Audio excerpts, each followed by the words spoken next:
സുന്നി യുവജന സംഘത്തിന്റെ സംസ്ഥാന സഹകാര്യദർശി, സുന്നി യുവചേതനയുടെ ആവേശമായ ഉസ്താദ് അബ്ദുൽ ഹമീദ് ഫൈലി അമ്പലക്കടവ് ധന്യമായ ഈ സദസ്സിനെ അഭിസംബോധന ചെയ്ത് മുഖ്യപ്രഭാഷണം നിർവഹിക്കുന്നു. ബഹുമാന പുരസ്സരം അധ്യക്ഷന് വേണ്ടി ക്ഷണിക്കുന്നു.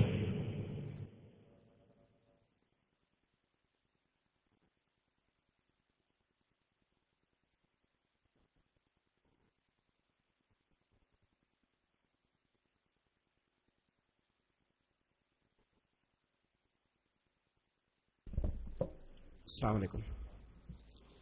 بسم الله الرحمن الرحيم.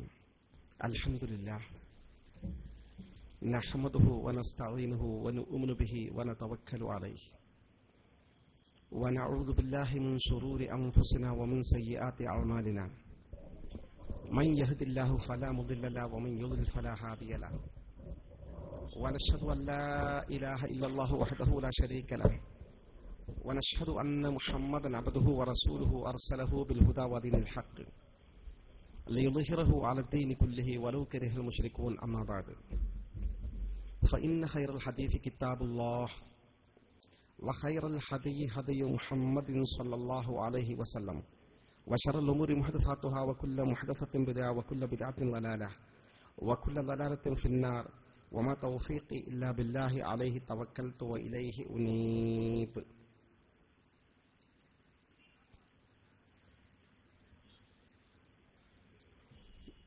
പ്രിയങ്കരനായ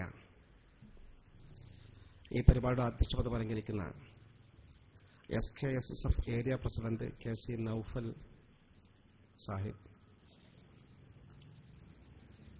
ജില്ലാ SKSSFന്റെ പ്രഗത്ഭനായ ഉപാധ്യക്ഷൻ സയ്യിദ് ഫഖറുദ്ദീൻ തങ്ങൾ,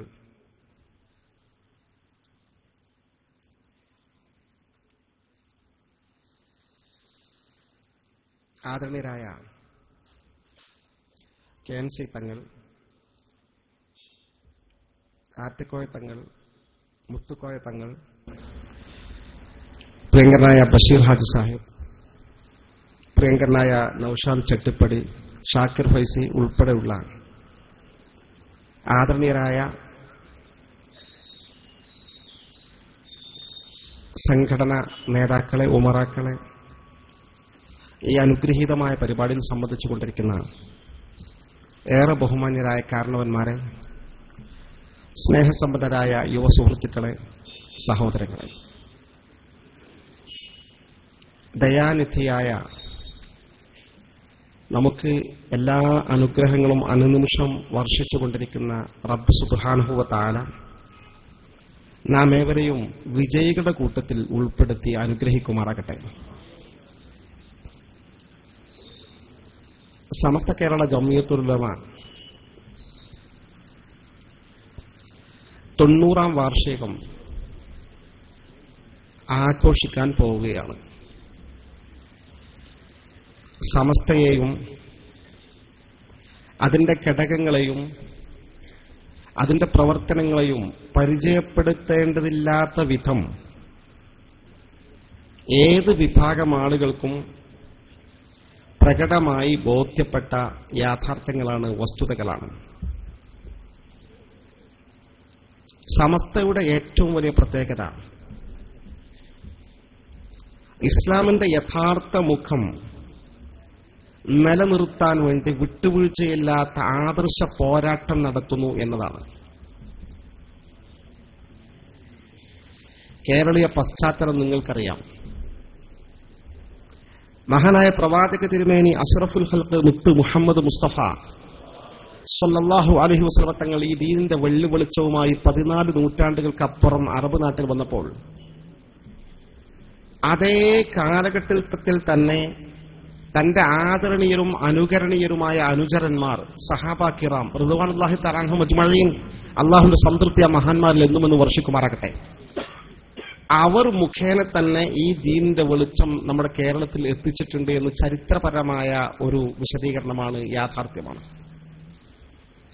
ഇത് സുന്നികൾ മാത്രമല്ല, മുജാഹിദ്, ജമാഅത്ത് വിഭാഗങ്ങൾ ഉൾപ്പെടെയുള്ള എല്ലാവരും അംഗീകരിക്കുന്ന സത്യമാണ്. സഹാബത്താണ് കേരളത്തിൽ ദീൻ എത്തിച്ചത്. അവരെത്തിച്ചു എന്നതുകൊണ്ട് തന്നെ കേരളത്തിൽ പുരാതന കാലത്ത് പൂർവികമായി നിലനിന്ന് പോകുന്നത് ദീനിന്റെ സംശുദ്ധമായ രൂപമാണ്. കാരണം സ്വഹാബത്ത് ദീനിന്റെ ഒറിജിനൽ ആളുകളാണെന്ന കാര്യത്തിൽ ഇസ്ലാമിക ലോകത്ത് തർക്കമില്ല. ആ സ്വഹാബത്ത് കൈമാറിത്തന്ന സംശുദ്ധമായ ദീൻ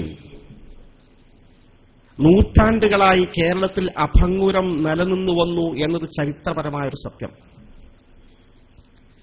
പിൽക്കാലത്ത് ഈ മേഖലകളിൽ ചില തളർച്ചകൾ നേരിട്ടപ്പോൾ പുതിയൊരു ഉത്ഥാനവുമായി, നവോത്ഥാന സംരംഭവുമായി രംഗത്ത് വന്നവരാണ് പൊന്നാനി കേന്ദ്രീകരിച്ച് മഖ്ദൂമി പണ്ഡിതന്മാർ. പിന്നെയും നൂറ്റാണ്ടുകൾ പിന്നിട്ടപ്പോൾ ആദർശരംഗത്ത് തന്നെ ചില അപചയങ്ങൾ നേരിടാൻ തുടങ്ങിയപ്പോൾ അതിനെ പ്രതിരോധിച്ച് ആ പൂർവിക പാതയിൽ, പൂർവിക വിശ്വാസത്തിൽ, പൂർവിക കർമ്മങ്ങളിൽ, പൂർവിക ആചാരങ്ങളിൽ അങ്ങനെ തന്നെ മുസ്ലിം സമൂഹത്തെ ഉറപ്പിച്ചു നിർത്തുക എന്ന ഭാരിച്ച ഉത്തരവാദിത്വം ഏറ്റെടുത്തുകൊണ്ട് പുതിയ പ്രവണതകൾക്കെതിരെ സന്ധിയില്ല സമരം പ്രഖ്യാപിച്ചുകൊണ്ടാണ് 1926 അക്കാലഘട്ടത്തിൽ അള്ളാഹുവിന്റെ ഔലിയാക്കളും ആരിഫ്യങ്ങളും ഉൾക്കൊള്ളുന്ന വലിയ മഹാന്മാരായ പണ്ഡിതന്മാർ സമസ്ത കേരള ജംഇയ്യത്തുൽ ഉലമക്ക് രൂപം കൊടുത്തത്. ആ മഹാന്മാർ സ്ഥാപിച്ചു എന്ന ബറക്കത്ത് കൊണ്ട് തന്നെ സമസ്തയുടെ പ്രവർത്തനം വിജയകരമായി കേരളത്തിൽ മുന്നേറിയിട്ടുണ്ട് എന്ന് 90 വർഷക്കാലത്തെ ചരിത്രം സാക്ഷ്യപ്പെടുത്തുന്നു. 1926 സമസ്ത രൂപീകരിക്കാനിടയായ പശ്ചാത്തലം ഞാൻ പറഞ്ഞല്ലോ. ആദർശരംഗത്ത് ചില അപചയങ്ങൾ. അന്ന് മുജാഹിദ് പ്രസ്ഥാനമാണ് കേരളത്തിൽ ഈ പുതിയ ചിന്തകൾക്ക് തുടക്കം കുറിച്ചത്, വിത്തുപാകിയത്. മുജാഹിദ് പ്രസ്ഥാനം കേരളത്തിൽ മുന്നോട്ട് വച്ച 13 നൂറ്റാണ്ടുകാലത്തെ മുസ്ലിം സമൂഹത്തിന് പരിചയമില്ലാത്ത ഈ പുതിയ ഭേദഗതിവാദങ്ങൾ,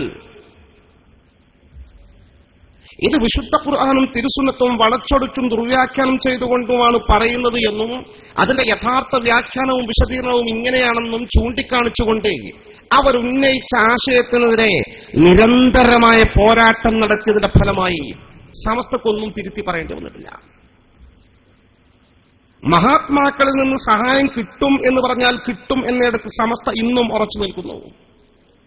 മഹാത്മാക്കളെ മുൻനിർത്തി പ്രാർത്ഥിച്ചാൽ ആ പ്രാർത്ഥനയ്ക്ക് പ്രത്യേകതയുണ്ട് എന്നിടത്ത് സമസ്ത ഇന്നും ഉറച്ചു നിൽക്കുന്നു. മഹാത്മാക്കളായ അള്ളാഹുവിന്റെ അമ്പിയാക്കൾക്കും ഔലിയാക്കൾക്കും സ്വാലിഹീങ്ങൾക്കും സാദാത്തുക്കൾക്കും ബറക്കത്തുണ്ട് എന്ന് പറഞ്ഞാൽ അവിടെ തന്നെ സമസ്ത ഉറച്ചു നിൽക്കുന്നു. ഈ പോരാട്ടവുമായി സമസ്ത 9 പതിറ്റാണ്ടുകാലം നിരന്തരമായ മുന്നേറ്റങ്ങൾ നടത്തിയതിനായി അന്ന് സമസ്ത രൂപീകരിക്കപ്പെടാൻ ഇടയാക്കിയ മുജാഹിദ് പ്രസ്ഥാനം ആദർശരംഗത്ത് ശിഥിലമായി ചിന്നിച്ചിതറി ഒന്നുമല്ലാതായി കിടക്കുന്ന ദൈന്യമായ ചിത്രമാണ് ഇന്ന് കേരളീയ സമൂഹം കണ്ടുകൊണ്ടിരിക്കുന്നത്. സമസ്ത അവിടെ തന്നെ നിൽക്കുന്നു. തുടർന്നിങ്ങോട്ട് ഏതൊക്കെ ബിദഅി പ്രസ്ഥാനങ്ങൾ പുതിയ ചിന്തകളുമായി കടന്നുവന്നോ, ഏതൊക്കെ വ്യാജ തരീഖത്തുകൾ കടന്നുവന്നോ, അവരുടെയൊക്കെ ചരിത്രം നിങ്ങൾ പരിശോധിച്ചു നോക്കി. അവർ തകർന്നടിയുകയല്ലാതെ സമസ്തയുടെ ആദർശത്തിന് ഒരു പോർണുമേറ്റിട്ടില്ലെന്ന് മാത്രമല്ല, സമസ്ത ഒന്നും തിരുത്തി പറയേണ്ടി വന്നിട്ടില്ല. കാരണം സമസ്ത ഉന്നയിക്കുന്നത്, സമസ്ത ഉയർത്തിപ്പിടിക്കുന്നത് മഹാന്മാരായ സ്വഹാബത്ത് ഖുർആനും ഹദീസും വിശദീകരിച്ചുകൊണ്ട് മുസ്ലിം സമൂഹത്തിന് ലോകത്ത് സമർപ്പിച്ച ആ സംശുദ്ധമായ ആദർശമാണ്. സമസ്ത പുതിയതൊന്നും പറഞ്ഞിട്ടില്ല. ലോകത്തിന് ഇന്നലകളിൽ ജമാഅത്തെ ഇസ്ലാമി രൂപീകരിക്കപ്പെട്ട എന്തിനാ ജമാഅത്തോടെ മുജാഹിദ് നോക്കുമ്പോൾ ജമാഅത്തെ ഇസ്ലാമി വന്നത്? ജമാഅത്തെ ഇസ്ലാമിക്ക് മുജാഹിദ് പോലെ മുജാഹിദിന്റെ ആശയം തന്നെയല്ലേ ജമാഅത്തെ ഇസ്ലാമിക്കുള്ളത്? ഒരേ ഒരു വ്യത്യാസം മാത്രമാണ് ജമാഅത്തെ ഇസ്ലാമി കേരളീയ മുസ്ലിം സമൂഹത്തിന് മുമ്പിൽ വെച്ചത്. മുജാഹിദ് തന്നെ ഞങ്ങൾ, പക്ഷേ മുജാഹിദ് ഒരു ഭേദഗതി, ഈ രാജ്യത്തെ ഗവൺമെന്റിനെ അനുസരിക്കൽ ശിർക്കാണ്.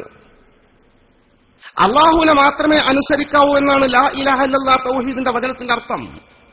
ഈ രാജ്യത്തെ ഭരണകൂടം ഒരു ഭരണകൂടമല്ല, ഈ ഭരണകൂടത്തെ അനുസരിക്കാവതല്ല, അനുസരിച്ചാൽ ശിർക്കാകും, ഇസ്ലാമിൽ നിന്ന് പുറത്തു പോകും.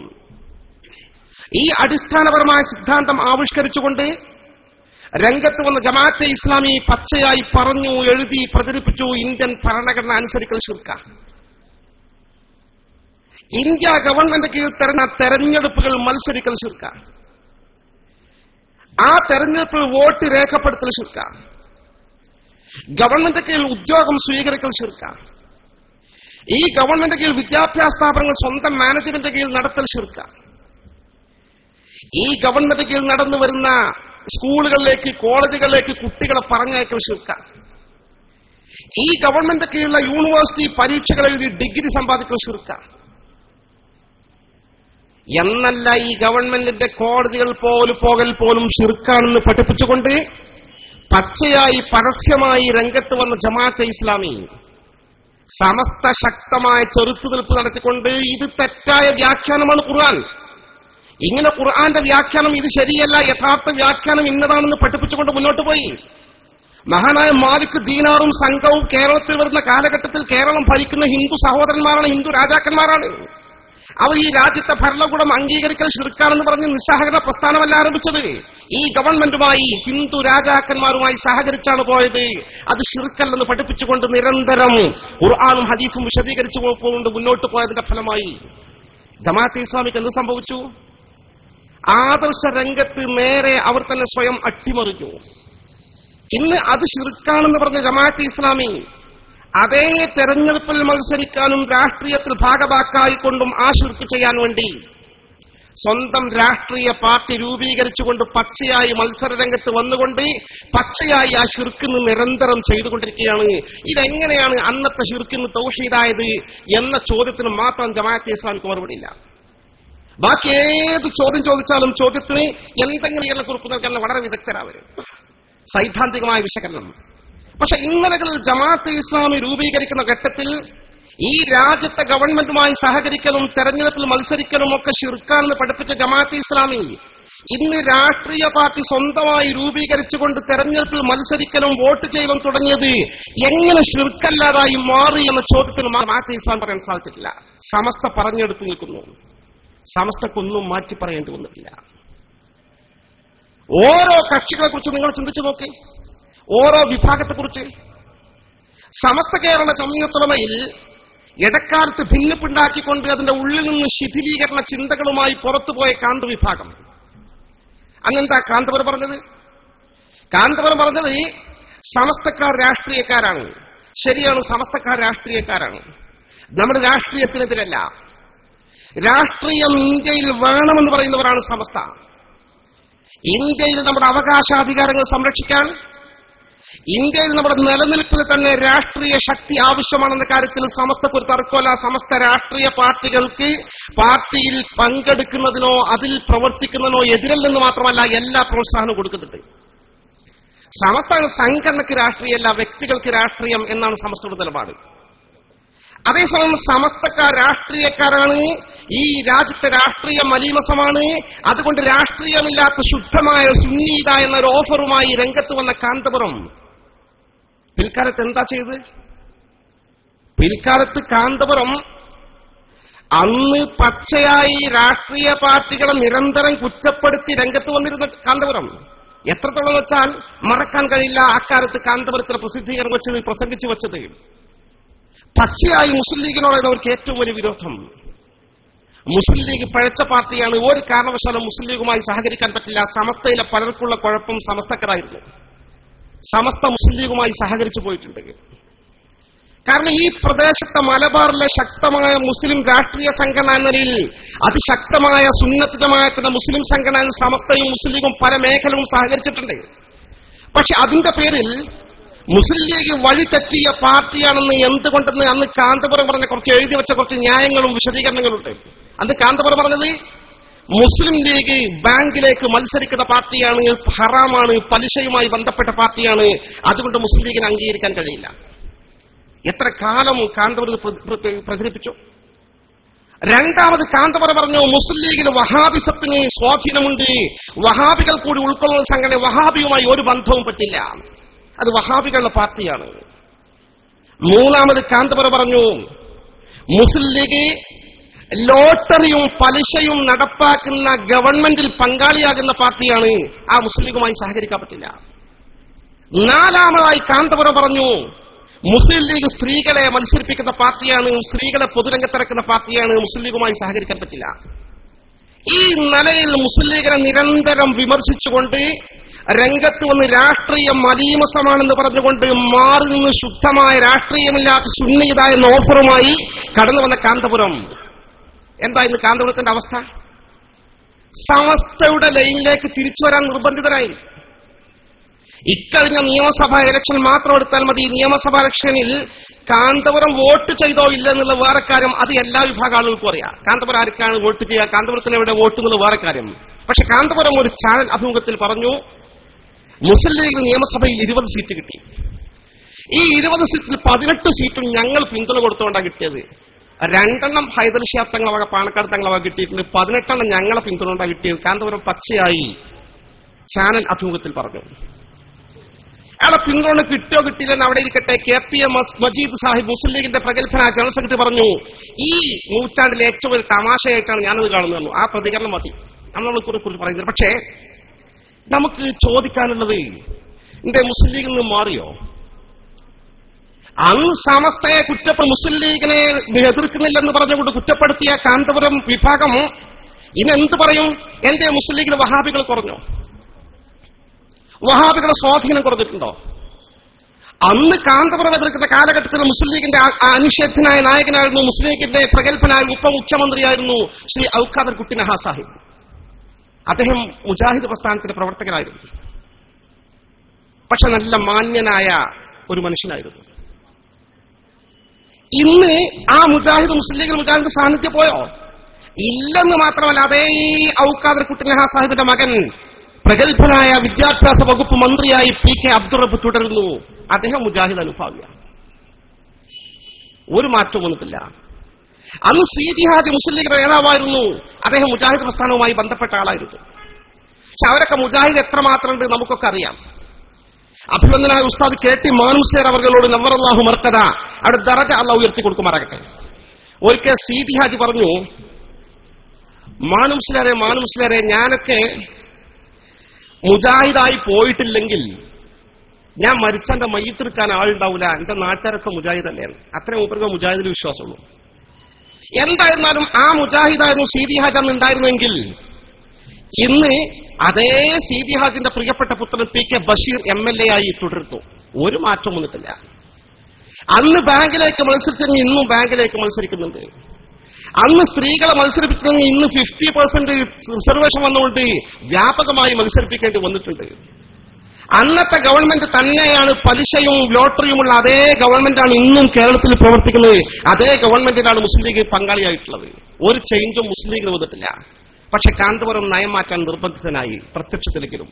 ഞാൻ സൂചിപ്പിച്ചത് സമസ്ത കേരള ജംഇയ്യത്തുൽ ഉലമ അത് വലിയ മഹാന്മാരായ പണ്ഡിതന്മാർ ആലോചിച്ചും തീരുമാനിച്ചും എടുക്കുന്ന നയസമീപനങ്ങളും സമസ്ത കേരള ജംഇയ്യത്തുൽ ഉലമ എടുക്കുന്ന ആദർശം എന്ന് പറയുന്നത് ഖുർആനും സുന്നത്തും സച്ചരിതരായ മുൻഗാമികൾ നൽകിയ വിശദീകരണം മാത്രം മുറുകെ പിടിച്ചുകൊണ്ട് മുന്നോട്ട് പോകുന്നത് കൊണ്ട് തിരുത്തേണ്ടി വന്നിട്ടില്ല. അത് കൃത്യമായ സമീപനമാണ്, വ്യക്തമായ സമീപനമാണ്. കാലം കഴിയുമ്പോൾ തിരിച്ചറിഞ്ഞുകൊണ്ടിരിക്കുന്നു. അല്ലേ? ഏതേത് കാര്യങ്ങളെയും സ്ഥിതി അങ്ങനെ തന്നെയാണ്. വസ്തുത അങ്ങനെയാണ്.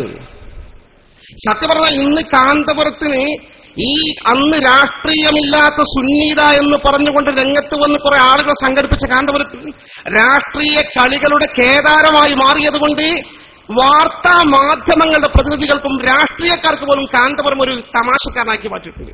കഴിഞ്ഞ ഇലക്ഷൻ കാന്തപുരത്തിന്റെ സ്ഥിരം പതിവാ, ഇലക്ഷൻ പിന്തുണ ഉടനെ പ്രഖ്യാപിക്കും. എപ്പോഴാ പ്രഖ്യാപിക്കുക? ജയിച്ച് നോക്കുക, ആരാ ജയിക്കുക. ജയിച്ചു കഴിഞ്ഞാൽ അവർക്കായിരിക്കും പിന്തുണ. ജയിച്ചു കഴിഞ്ഞാൽ, ജയിക്കുന്ന മുമ്പ് പിന്തുണ ഉണ്ടാവില്ല. നമ്മുടെ ശ്രീ AK ആന്റണി മുഖ്യമന്ത്രി സ്ഥാനാർത്ഥി തിരുരങ്ങാടിയിൽ മത്സരിച്ച സമയത്ത് ഇലക്ഷൻ കഴിഞ്ഞു, അദ്ദേഹം നല്ല ഭൂരിപക്ഷം ജയിച്ചു. ആദ്യമായി ഞങ്ങളെ പിന്തുണ ഉണ്ടായിരുന്നു തിരുവനന്തപുരത്ത് കൈകൊടുത്ത് സാക്ഷാൽ കാന്തപുരം AP അബൂബക്കർ മുസ്ലിയായിരുന്നു. ഇവർ ജയിച്ച പിന്തുണ. പക്ഷെ ഇന്ന് വാർത്താ മാധ്യമ രംഗം വളരെ വികാസം നേടിയില്ലേ. ഇന്നിപ്പോ ഈ വാട്സാപ്പും ഈ ഫേസ്ബുക്കും ഈ ചാനലുകളും ഒന്നൊരു സംഭവമാണ്. ഇന്ന് അവരാണ് ലോകം നിയന്ത്രിക്കുന്ന. സത്യത്തിൽ വിവിധ ചാനലുകൾ ഇപ്രാവശ്യം കാന്തപുരവുമായി നടത്തിയ അഭിമുഖത്തിൽ കാന്തപുരത്തോട് ചോദിച്ചു, നിങ്ങളുടെ രാഷ്ട്രീയ പിന്തുണ ആർക്കാണ് ഇപ്രാവശ്യം? കാന്തപുരം പറഞ്ഞു, ഞാൻ പറയാം, സമയമായിട്ടില്ല, പറയുന്നു. അപ്പൊ ചാനലിന്റെ ലേഖകന്മാർ ചോദിക്കാണ്, വിജയിക്കുന്നത് ആരാ നോക്കി അതിന് ശേഷമാണ് നിങ്ങൾ പിന്തുണ അറിയിക്കാറുള്ളത് എന്നൊരു ആരോപണം ഉണ്ടല്ലോ, അതിനെക്കുറിച്ച് എന്ത് പറയുന്നു? കാന്തപുരം ചിരിക്കല്ല, എന്ത് ചെയ്യും? അതുകൊണ്ട് ചരിത്രത്തിൽ ആദ്യമായി ഈ പഞ്ചായത്ത് ഇലക്ഷൻ കഴിഞ്ഞിട്ട് മൂപ്പരെ പിന്തുണ അറിയിക്കാന്ന് ഇതുവരെ പറഞ്ഞിട്ടില്ല. കാരണം പറഞ്ഞാൽ ലഭ്യനാവുമെന്നതുകൊണ്ട്. ഈ നിലയിൽ സമസ്ത കേരള ജംഇയ്യത്തുൽ ഉലമ എടുത്ത സമീപനം ഓരോ വിഷയത്തിലും വളരെ കൃത്യമായിരുന്നു എന്ന് ലോകം തിരിച്ചറിഞ്ഞുകൊണ്ടിരിക്കുകയാണ്. ഇപ്പോ ഈ രാഷ്ട്രീയ സംഘടനകളുമായി സമസ്തയ്ക്ക് വിയോജിപ്പില്ലെന്ന് മാത്രമല്ല, രാഷ്ട്രീയത്തിൽ പ്രവർത്തിക്കണം, രാഷ്ട്രീയമാണ് ഇന്ത്യയിൽ മുസ്ലിം സമൂഹത്തിന്റെ നിലനിൽപ്പിന്റെ അടിസ്ഥാന ഘടകമെന്ന് അംഗീകരിക്കുന്ന സമസ്ത കേരള ജംഇയ്യത്തുൽ ഉലമ. മുജാഹിദ് പ്രസ്ഥാനമുണ്ടായി, ജമാഅത്തെ ഇസ്ലാമി ഉണ്ടായി എന്നതിന്റെ പേരിൽ ഇന്ത്യൻ മുസ്ലിങ്ങൾക്ക് ഒരു ഗുരുതരമായ പ്രതിസന്ധി വന്നാൽ പൊതുവിഷയങ്ങൾ അവരുമായി സഹകരിക്കുന്നത് സമസ്തയിതരല്ല. അതൊക്കെ പറഞ്ഞാണല്ലോ ഈ കാന്തപുരം വേറെ പാർട്ടി ഉണ്ടാക്കിയത്. പക്ഷെ ആ നിലപാട് നിലനിൽക്കില്ല.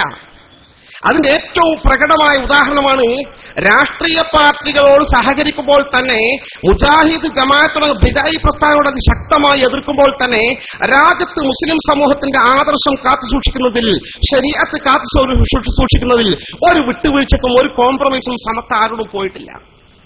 രാഷ്ട്രീയ പാർട്ടികളിൽ നിന്ന്, വ്യക്തികളിൽ നിന്ന് തന്നെ ഇസ്ലാമിനെതിരായ സമീപനം വന്നാൽ, ഗവൺമെന്റിൽ നിന്ന് ഇസ്ലാമിനെതിരായ സമീപനം വന്നാൽ, രാഷ്ട്രീയ പാർട്ടികളിൽ നിന്ന് ശരീഅത്തിനെതിരായ സമീപനം വന്നാൽ അവിടെ സമസ്ത ഇടപെട്ടിട്ടുണ്ട്, തിരുത്തിയിട്ടുണ്ട്, സമസ്ത മുഖം നോക്കാതെ മുന്നോട്ട് പോയിട്ടുണ്ട്. അതേസമയം ഒരു പൊതുവിഷയം വന്നാൽ എല്ലാ വിഭാഗവുമായി സഹകരിച്ചുകൊണ്ട് നേടിയെടുക്കുന്ന കാര്യത്തിൽ വിട്ടുവീഴ്ചയില്ലാത്ത സമീപനം, പൊതുവായി മുസ്ലിം സമൂഹത്തിന്റെ ഉത്ഥാനം, പുരോഗതി, അതാ സമസ്തയുടെ കാഴ്ചപ്പാട്. 1984 എന്ത് സംഭവിച്ചു? അന്നാണ് ഇന്ത്യയിലെ സുപ്രീം കോടതി, പരമോന്നത നീതിന്യായ പീഠമായ സുപ്രീം കോടതി ഒരു വിധി നടപ്പാക്കിയത്. എന്താ വിധി? വിവാഹമോചിതയായ മുസ്ലിം സ്ത്രീക്ക് പുനർവിവാഹം വരെ അല്ലെങ്കിൽ ആജീവനാന്തം മുൻ ഭർത്താവ് ചെലവിന് കൊടുക്കണമെന്ന പുതിയൊരു വിധി. അത് ശരീഅത്തിനെതിരാ. ഈ രാജ്യത്തെ ഗവൺമെന്റ് അംഗീകരിച്ച, ഭരണഘടന അംഗീകരിച്ച ശരീഅത്തിന്റെ നിയമത്തിനെതിരെ ഒരു മുസ്ലിം സ്ത്രീയെ വിവാഹമോചനം നടത്തിയാൽ ഇദ്ദക്കാരാണ് അത് ചെലവിന് കൊടുക്കണം. വിവാഹമോചനം ചെയ്യുന്ന സമയത്ത് ഗിഫ്റ്റ് കൊടുക്കണം. അതൊക്കെ ശരി. ആജീവനാന്തം ചെലവിന് കൊടുക്കണം എന്ന് പറയുന്ന നിയമം ഇസ്ലാമിക ശരീഅത്തിനെതിരെ. ആ ഘട്ടത്തിൽ സുപ്രീം കോടതിന്റെ തീരുമാനമായതുകൊണ്ട് അത് തിരുത്തണമെങ്കിൽ ഇന്ത്യൻ പാർലമെന്റിന് മാത്രമേ സാധിക്കൂ. ഇന്ത്യൻ പാർലമെന്റിൽ മുസ്ലിം എംപിമാരുണ്ടോ? ചില്ലറ എംപിമാർ മാത്രം. ഈ ഘട്ടത്തിൽ മുസ്ലിം ലീഗിന്റെ അക്കാലത്തെ അജയ്യനായ അഖിലേന്ത്യാ അധ്യക്ഷൻ ബഹുമാന്യനായ ഇബ്രാഹിം സുലൈമാൻ സേഠ് സാഹിബ് കേരളീയ മുസ്ലിങ്ങൾക്കിടയിൽ വമ്പിച്ച സ്വാധീനമുള്ള സമസ്ത കേരള ജംഇയ്യത്ത് പ്രഗത്ഭനായ ജനറൽ സെക്രട്ടറി ശംസുൽ ഉലമ ഇ കെ ഉസ്താദ് നവ്വറല്ലാഹു മർഖദ മഹാനവരെ സമീപിച്ചുകൊണ്ട് പറഞ്ഞു, മഹാനായ ഉസ്താദ്, നിങ്ങൾ നേതൃത്വം കൊടുക്കണം, രാജ്യത്ത് ശരീഅത്ത് പ്രതിസന്ധിയിലാക്കപ്പെട്ടിരിക്കുകയാണ്, അതിനെതിരെ പ്രക്ഷോഭം നടത്താൻ ആലോചിച്ചുകൊണ്ടിരിക്കുന്നുണ്ട്, നിങ്ങളതിന് സപ്പോർട്ട് നൽകണമെന്ന് പറഞ്ഞപ്പോൾ മഹാനായ ശംസുൽ ഉലമ എല്ലാം മറന്ന് മുസ്ലിം സമുദായത്തിന്റെ അസ്തിത്വം കാത്തുസൂക്ഷിക്കുന്ന വിഷയത്തിൽ വിട്ടുവീഴ്ചയില്ലാത്ത ധീരമായ പോരാട്ടത്തിന് മുന്നിൽ നിൽക്കാൻ തയ്യാറാണെന്ന് അറിയിച്ചപ്പോൾ അന്നാണ് മുസ്ലിം ലീഗിന്റെ പ്രഗത്ഭനായ MP ശ്രീ GM ബനാത്ത് വാല സാഹിബ് ശരീഅത്ത് സംരക്ഷണ ബിൽ പാർലമെന്റിൽ അവതരിപ്പിച്ചത്. അത് ചർച്ചയായി. മറ്റൊരു ഭാഗത്ത് ആൾ ഇന്ത്യ മുസ്ലിം പേഴ്സണൽ ലോ ബോർഡിന്റെ നേതൃത്വത്തിൽ ഇന്ത്യയിൽ സമരം ആരംഭിച്ചു, പ്രക്ഷോഭം ആരംഭിച്ചു. ആ പ്രക്ഷോഭം കേരളത്തിൽ കത്തിച്ചൊലിച്ചു. ശംസുൽ ഉലമ ഇ കെ ഉസ്താദ് മുന്നിൽ നിന്നു. കോഴിക്കോട് മുതലക്കുളത്ത് വെച്ച് നടത്തിയ 10,000 പങ്കെടുത്ത ശരീഅത്ത് സംരക്ഷണ സമ്മേളനത്തിന്റെ ഉദ്ഘാടനം ശംസുൽ ഉലമ ഇ കെ ഉസ്താദ് നിർവഹിച്ചപ്പോൾ ആ വേദിയിൽ മുജാഹിദ് പ്രസ്ഥാനത്തിന്റെയും ജമാഅത്തെ ഇസ്ലാമിന്റെയും പ്രതിനിധികൾ പങ്കെടുത്തു. ഇത് രാജ്യത്തെ മുസ്ലിം സമൂഹത്തെ അടിസ്ഥാനപരമായി ബാധിക്കുന്ന വർഷമാണ്, ഞങ്ങൾ ഒന്നാണ് ഈ വിഷയത്തിൽ എന്ന് പറഞ്ഞുകൊണ്ട് അവിടെ കാന്തപുരം മാറി നിന്നപ്പോൾ, മുസ്ലിം മുജാഹിദിന്റെ കൂടെ വേദി പങ്കിടാൻ പറ്റില്ലെന്ന് പറഞ്ഞപ്പോൾ കാന്തപുരത്തിന്റെ ബാലിശമായ വാദത്തെ മാറ്റി നിർത്തിക്കൊണ്ട് ഒറ്റക്കെട്ടായി കേരളീയ മുസ്ലിം സമൂഹത്തിന് മുന്നിൽ നിന്നുള്ള സമരത്തിന് നേതൃത്വം കൊടുത്ത സംഘടനയാണ് സമസ്ത കേരള ജംഇയ്യത്തുൽ ഉലമ. അതിന് ഫലമുണ്ടായി. മുസ്ലിങ്ങൾ ഒന്നിച്ചു നിന്നപ്പോൾ, സമസ്ത അതിന് മുന്നിൽ നിന്നപ്പോൾ, മുസ്ലിം ലീഗിന്റെ MP-മാർ അതിന്റെ മുന്നിൽ നിന്നപ്പോൾ അതിന്റെ ഫലം എന്തുണ്ടായി? അതിശക്തമായ പോരാട്ടം നടത്തിയപ്പോൾ പല രാഷ്ട്രീയ പാർട്ടികളെയും മുസ്ലിങ്ങളിൽ സപ്പോർട്ടുമായി രംഗത്ത് വന്നു. ഞാൻ ഓർക്കുകയാണ്, ഇന്ത്യൻ നാഷണൽ കോൺഗ്രസിന്റെ കേന്ദ്ര ഭരണകക്ഷിയുടെ പ്രഗത്ഭനായ കേന്ദ്രമന്ത്രി ഇസദ്ദാർ അൻസാരി ശരീഅത്ത് ബില്ലിന് അനുകൂലമായി രംഗത്ത് വന്നു. ജനതാദൾ, അന്നത്തെ ജനതാദൾ പ്രധാനപ്പെട്ട രാഷ്ട്രീയ പാർട്ടികൾ, അതിന്റെ പ്രഗത്ഭനായ MP സയ്യിദ് ഷഹാബുദ്ദീൻ MP ശരീഅത്ത് ബില്ലിന് അനുകൂലമായി രംഗത്ത് വന്നു. രാജ്യത്ത് വമ്പിച്ച പ്രക്ഷോഭമായി, സമരമായി. അവസാനം അന്ന് കോൺഗ്രസ് ഒറ്റയ്ക്ക് ഭരിക്കുന്ന കാലഘട്ടമാണ്. കോൺഗ്രസിലെ പ്രഗത്ഭനായ പ്രധാനമന്ത്രി ശ്രീ രാജീവ് ഗാന്ധി ശരീഅത്ത് ബില്ലിന് അനുകൂലമായി പാർലമെന്റിൽ കോൺഗ്രസുകാർ വോട്ട് ചെയ്യണമെന്ന് വിട്ടുകൊടുത്തതിന്റെ ഫലമായി ഈ 540 അംഗ പാർലമെന്റിൽ കേവലം 5, 10, 25 മുസ്ലിം MP-മാരുള്ള ആ പാർലമെന്റിൽ നമുക്ക് അനുകൂലമായി ബില്ല് പാസാക്കിയെടുക്കാൻ ഇന്ത്യൻ മുസ്ലിം സമൂഹത്തിന് സാധിച്ചത് സമസ്തയുടെ കൂടി സംയോജിതമായ ഇടപെടലും നിലപാടും ധീരമായ തീരുമാനങ്ങളുമായിരുന്നു. അതാണ് സമസ്ത. പ്രായോഗികമായ സമീപനം കണ്ട സമസ്ത. വർഗീയത, ഈ രാജ്യത്ത് വർഗീയത വളർത്തുന്ന ഒരു പ്രവർത്തനവും സമസ്തയുടെ ചരിത്രം നിങ്ങൾ കാണാൻ കഴിയില്ല. 9 പതിറ്റാണ്ട് കാലത്ത് സമസ്തയുടെ ചരിത്രം തുറന്ന പുസ്തകമാണ്. ഈ ചരിത്രത്തിൽ ഒരു ഘട്ടത്തിൽ പോലും വർഗീയത വളർത്തുന്നതിന് സഹായകമായ സമീപനം സമസ്തയിൽ ഉണ്ടായിട്ടില്ലെന്ന് മാത്രമല്ല, മുസ്ലിം സമുദായത്തിൽ തീവ്രവാദത്തിന്റെ ചില വിത്തുകൾ വളർന്നു വരാൻ ശ്രമിച്ചപ്പോൾ ആദ്യം രഹസ്യ സംഘടന എന്ന് പറഞ്ഞ്, പിന്നീട് NDF എന്ന് പറഞ്ഞ്, പിന്നീട് പേരുകൾ മാറി മാറി വന്നുകൊണ്ട് ഒരു പ്രതിരോധ സംഘം രൂപപ്പെടുത്തണമെന്ന ആശയവുമായി രംഗത്ത് വന്നപ്പോൾ അതിനെതിരെ ശക്തമായ നിലപാടെടുത്ത ധീരമായ സംഘടനയാണ് സമസ്ത കേരള ജംഇയ്യത്തുലമയും അതിന് ഉത്തരവാദപ്പെട്ട വിദ്യാർത്ഥി സംഘടനയും. അന്ന് ശംസുലമ EK ഉസ്താദ് മഹാനഗുള നായകത്വം നൽകിയത്. അത്തരമൊരു ശ്രമം രാജ്യത്ത് അപകടകരമാണ്. അസഹിഷ്ണുത ഇസ്ലാം അംഗീകരിക്കുന്നില്ല. വളരെ കൃത്യമായ നിലപാട് ഈ രാജ്യത്തെ ഹിന്ദു സുഹൃത്തുക്കളോട്, ഈ രാജ്യത്തെ ക്രൈസ്തവ സുഹൃത്തുക്കളോട്, ഈ രാജ്യത്തെ ഇതര മതസ്ഥരോട് ഇസ്ലാമിന്റെ സമീപനമാണ് സഹിഷ്ണുതാപരമായ സമീപനം. ISന്റെ നിലപാട് ഇസ്ലാമിന്റെ നിലപാടല്ല, അൽ-ഖായിദയുടെ നിലപാട് ഇസ്ലാമിന്റെ നിലപാടല്ല, ബൊക്കോ ഹറാമിന്റെ നിലപാട് ഇസ്ലാമിന്റെ നിലപാടല്ല, തഹരീകെ താലിബിന്റെ നിലപാട് ഇസ്ലാമിന്റെ നിലപാടല്ല, താലിബാന്റെ നിലപാട് ഇസ്ലാമിന്റെ നിലപാടല്ല. അതൊക്കെ ഇസ്ലാമിനെ വികൃതമാക്കി ലോക സമൂഹത്തിന് സമർപ്പിക്കാൻ വേണ്ടി സജ്ജീകരിക്കപ്പെട്ട ഈ ഇസ്ലാമിക വിരുദ്ധ ചാരന്മാരുടെ സൃഷ്ടികളാണ് സത്യത്തിൽ ഈ പ്രസ്ഥാനങ്ങളൊക്കെ. ഇസ്ലാം സമാധാനത്തിന്റെ മത, അതാ സമസ്ത കാണിച്ചു കൊടുത്തത്. മഹാനായ അമീറുൽ ഉമറുൽ ഫാറൂഖ് തങ്ങളുടെ ചരിത്രം പരിശോധിച്ചാൽ ഇസ്ലാമിന്റെ ഭരണത്തിന് സുന്ദരമായ കാലഘട്ടം അമുസ്ലിം സുഹൃത്തുക്കൾക്ക് എത്രമാത്രം പരിഗണന കൊടുത്തു. മുസ്ലിം സമൂഹത്തിന് സക്കാത്ത് കിട്ടും, അവരെ പ്രശ്നങ്ങൾ സക്കാത്ത് കൊണ്ട് പരിഹരിക്കപ്പെടും. തന്റെ രാജ്യത്തെ അമുസ്ലിം സുഹൃത്തുക്കളുടെ അവകാശങ്ങൾ സക്കാത്ത് വഴി പരിഹരിക്കാൻ പറ്റില്ല, അവർക്ക് സക്കാത്ത് കിട്ടില്ലല്ലോ കണ്ടപ്പോൾ അദ്ദേഹം സംവിധാനം ഏർപ്പെടുത്തി. രാജ്യത്ത് ആരെങ്കിലും സാമ്പത്തിക പരാധീനത അനുഭവിക്കുന്നുണ്ടോ നേരിട്ട് നോക്കിക്കാണാൻ വേണ്ടി അദ്ദേഹം രാജ്യത്തുടനീളം കറങ്ങി നടന്നു. അങ്ങനെ കറങ്ങി നടക്കുന്നതിനിടയിൽ ഒരു യാചകൻ യാചിച്ചുകൊണ്ടിരിക്കുന്നത് ഒറ്റ നോട്ടത്തിൽ കണ്ടാൽ മുസ്ലിം അല്ല, ജൂതനോ ക്രിസ്ത്യാനിയോ ആണ്. അവിടെ ബാക്കിൽ കൈകൊണ്ടിങ്ങനെ തട്ടി. അയാൾ കണ്ണിന് കാഴ്ചയില്ലാത്തൊരു അന്ധനാണ്. അയ്യഹൽ കിതാബ് അന്ത. മഹാനായ ഉമറുൽ ഫാറൂഖ് തങ്ങൾ ചോദിച്ചു, നീ വേദഗ്രന്ഥം നൽകപ്പെട്ട ആളാണെന്നറിയാം, ഏത് വേദത്തിന്റെ ആളാണ്, ക്രിസ്ത്യാനിയാണോ യഹൂദിയാണോ ചോദ്യം. അയാൾ പറഞ്ഞു, നീ യഹൂദിയാണ്. ഉമറുൽ ഫാറൂഖ് തങ്ങൾ ചോദിച്ചു, ഇയാൾക്കറിയാൻ ഉമറുൽ ഫാറൂഖ് തങ്ങളാണെന്ന്. മാലി അറാക്ക മിമ്മ അൽജഅക. ഇപ്പൊ നീ നിർബന്ധിതമായ സാഹചര്യത്തിൽ യാതന നടത്തിക്കൊണ്ടിരിക്കുന്നുണ്ടോ? ഈ യാതനയിലേക്ക് നിന്നെ പ്രേരിപ്പിച്ച പ്രേരകം എന്താണ്, സാഹചര്യം എന്താണ്, ചുറ്റുപാടെന്താണെന്ന് ചോദിച്ചു. അയാൾ പറഞ്ഞു, അൽ ഹാജ വൽ ജിസിയ വസ്സിന്ന. സുഹൃത്തെ, എനിക്ക് പണത്തിന് ആവശ്യമുണ്ട്, പക്ഷേ മാത്രമല്ല നികുതി കൊടുക്കണം. ഞാനിത് മുസ്ലിം ഗവൺമെന്റാണ്, മുസ്ലിം ഗവൺമെന്റ് അമുസ്ലിങ്ങൾക്ക് എല്ലാ സൗകര്യങ്ങളും ചെയ്തു കൊടുക്കും, പകരമായി നികുതി ജിസിയ കൊടുക്കേണ്ടതുണ്ട്. എന്നാൽ പണമുണ്ടാക്കാൻ ജോലി ചെയ്യാൻ കഴിയില്ല, വസ്സിന്ന വാർദ്ധക്യമായി. മഹാനായ ഉമറുൽ ഫാറൂഖ് തങ്ങൾ ഇവിടെ വാ. അദ്ദേഹത്തിന്റെ കൈപിടിച്ചുകൊണ്ട് ഭരണത്തിന്റെ സിരാ കേന്ദ്രത്തിലേക്ക് കൂട്ടിക്കൊണ്ടു പോകുന്നു. അദ്ദേഹത്തോട് ഇരിക്കാൻ പറയുന്നു. ഇരിക്കാൻ പറഞ്ഞിട്ട് മഹാനായ അമീറുൽ മുഅ്മിനീൻ ഉമറുൽ ഫാറൂഖ് തങ്ങൾ അവർ അർസല ഹാസിൻ ബൈത്തുൽ മാൽ, ഇസ്ലാമിക ഭരണകൂടത്തിലെ ഫണ്ട് കൈകാര്യം ചെയ്യുന്ന ട്രഷററെ വിളിച്ചു വരുത്തിയിട്ട് പറയുന്നു, അള്ളാഹുവാണ് സത്യം, നമ്മൾ ഈ പാവപ്പെട്ട ജൂതനോട് നിഷ്പക്ഷത കാണിച്ചിട്ടില്ല. അക്കൽനാ ശബീബത്തഹു വഹദൽനാഹു ഇൻദൽ ഹറം. ഇയാളുടെ യൗവനം മുഴുവൻ രാജ്യത്തിന് വേണ്ടി നാം വിനിയോഗിച്ചു, ഉപയോഗപ്പെടുത്തി. എന്നിട്ട് വാർദ്ധക്യ സമയത്തെ ആൾ നമ്മളെ നിന്യനാക്കി യാചിക്കാൻ വേണ്ടി വിടുന്നു. എന്തൊരു വിരോധാഭാസമാണ്, നീതിയല്ല. ഇത്തരം സുഹൃത്തുക്കളോട് അനീതിയാണ് നമ്മൾ കാണിക്കുന്നത്. രാജ്യത്ത് അങ്ങനെ ഉണ്ടാകാൻ പാടില്ല. ഉൻദുറൈഹി വഇലാ നുദറാഇഹി. ഇത്തരത്തിലുള്ള സർവ്വ ആളുകളെയും രാജ്യത്ത് കണ്ടുപിടിച്ച് കണക്കെടുക്കണം.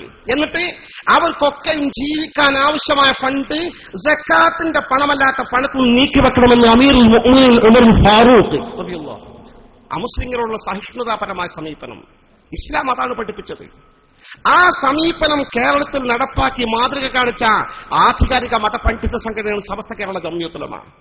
സമസ്ത പ്രാക്ടിക്കൽ സമീപനം സ്വീകരിച്ചതുകൊണ്ടാണ് സമസ്തക്ക് ഇന്നും ജനങ്ങൾക്ക് സ്വീകാര്യത.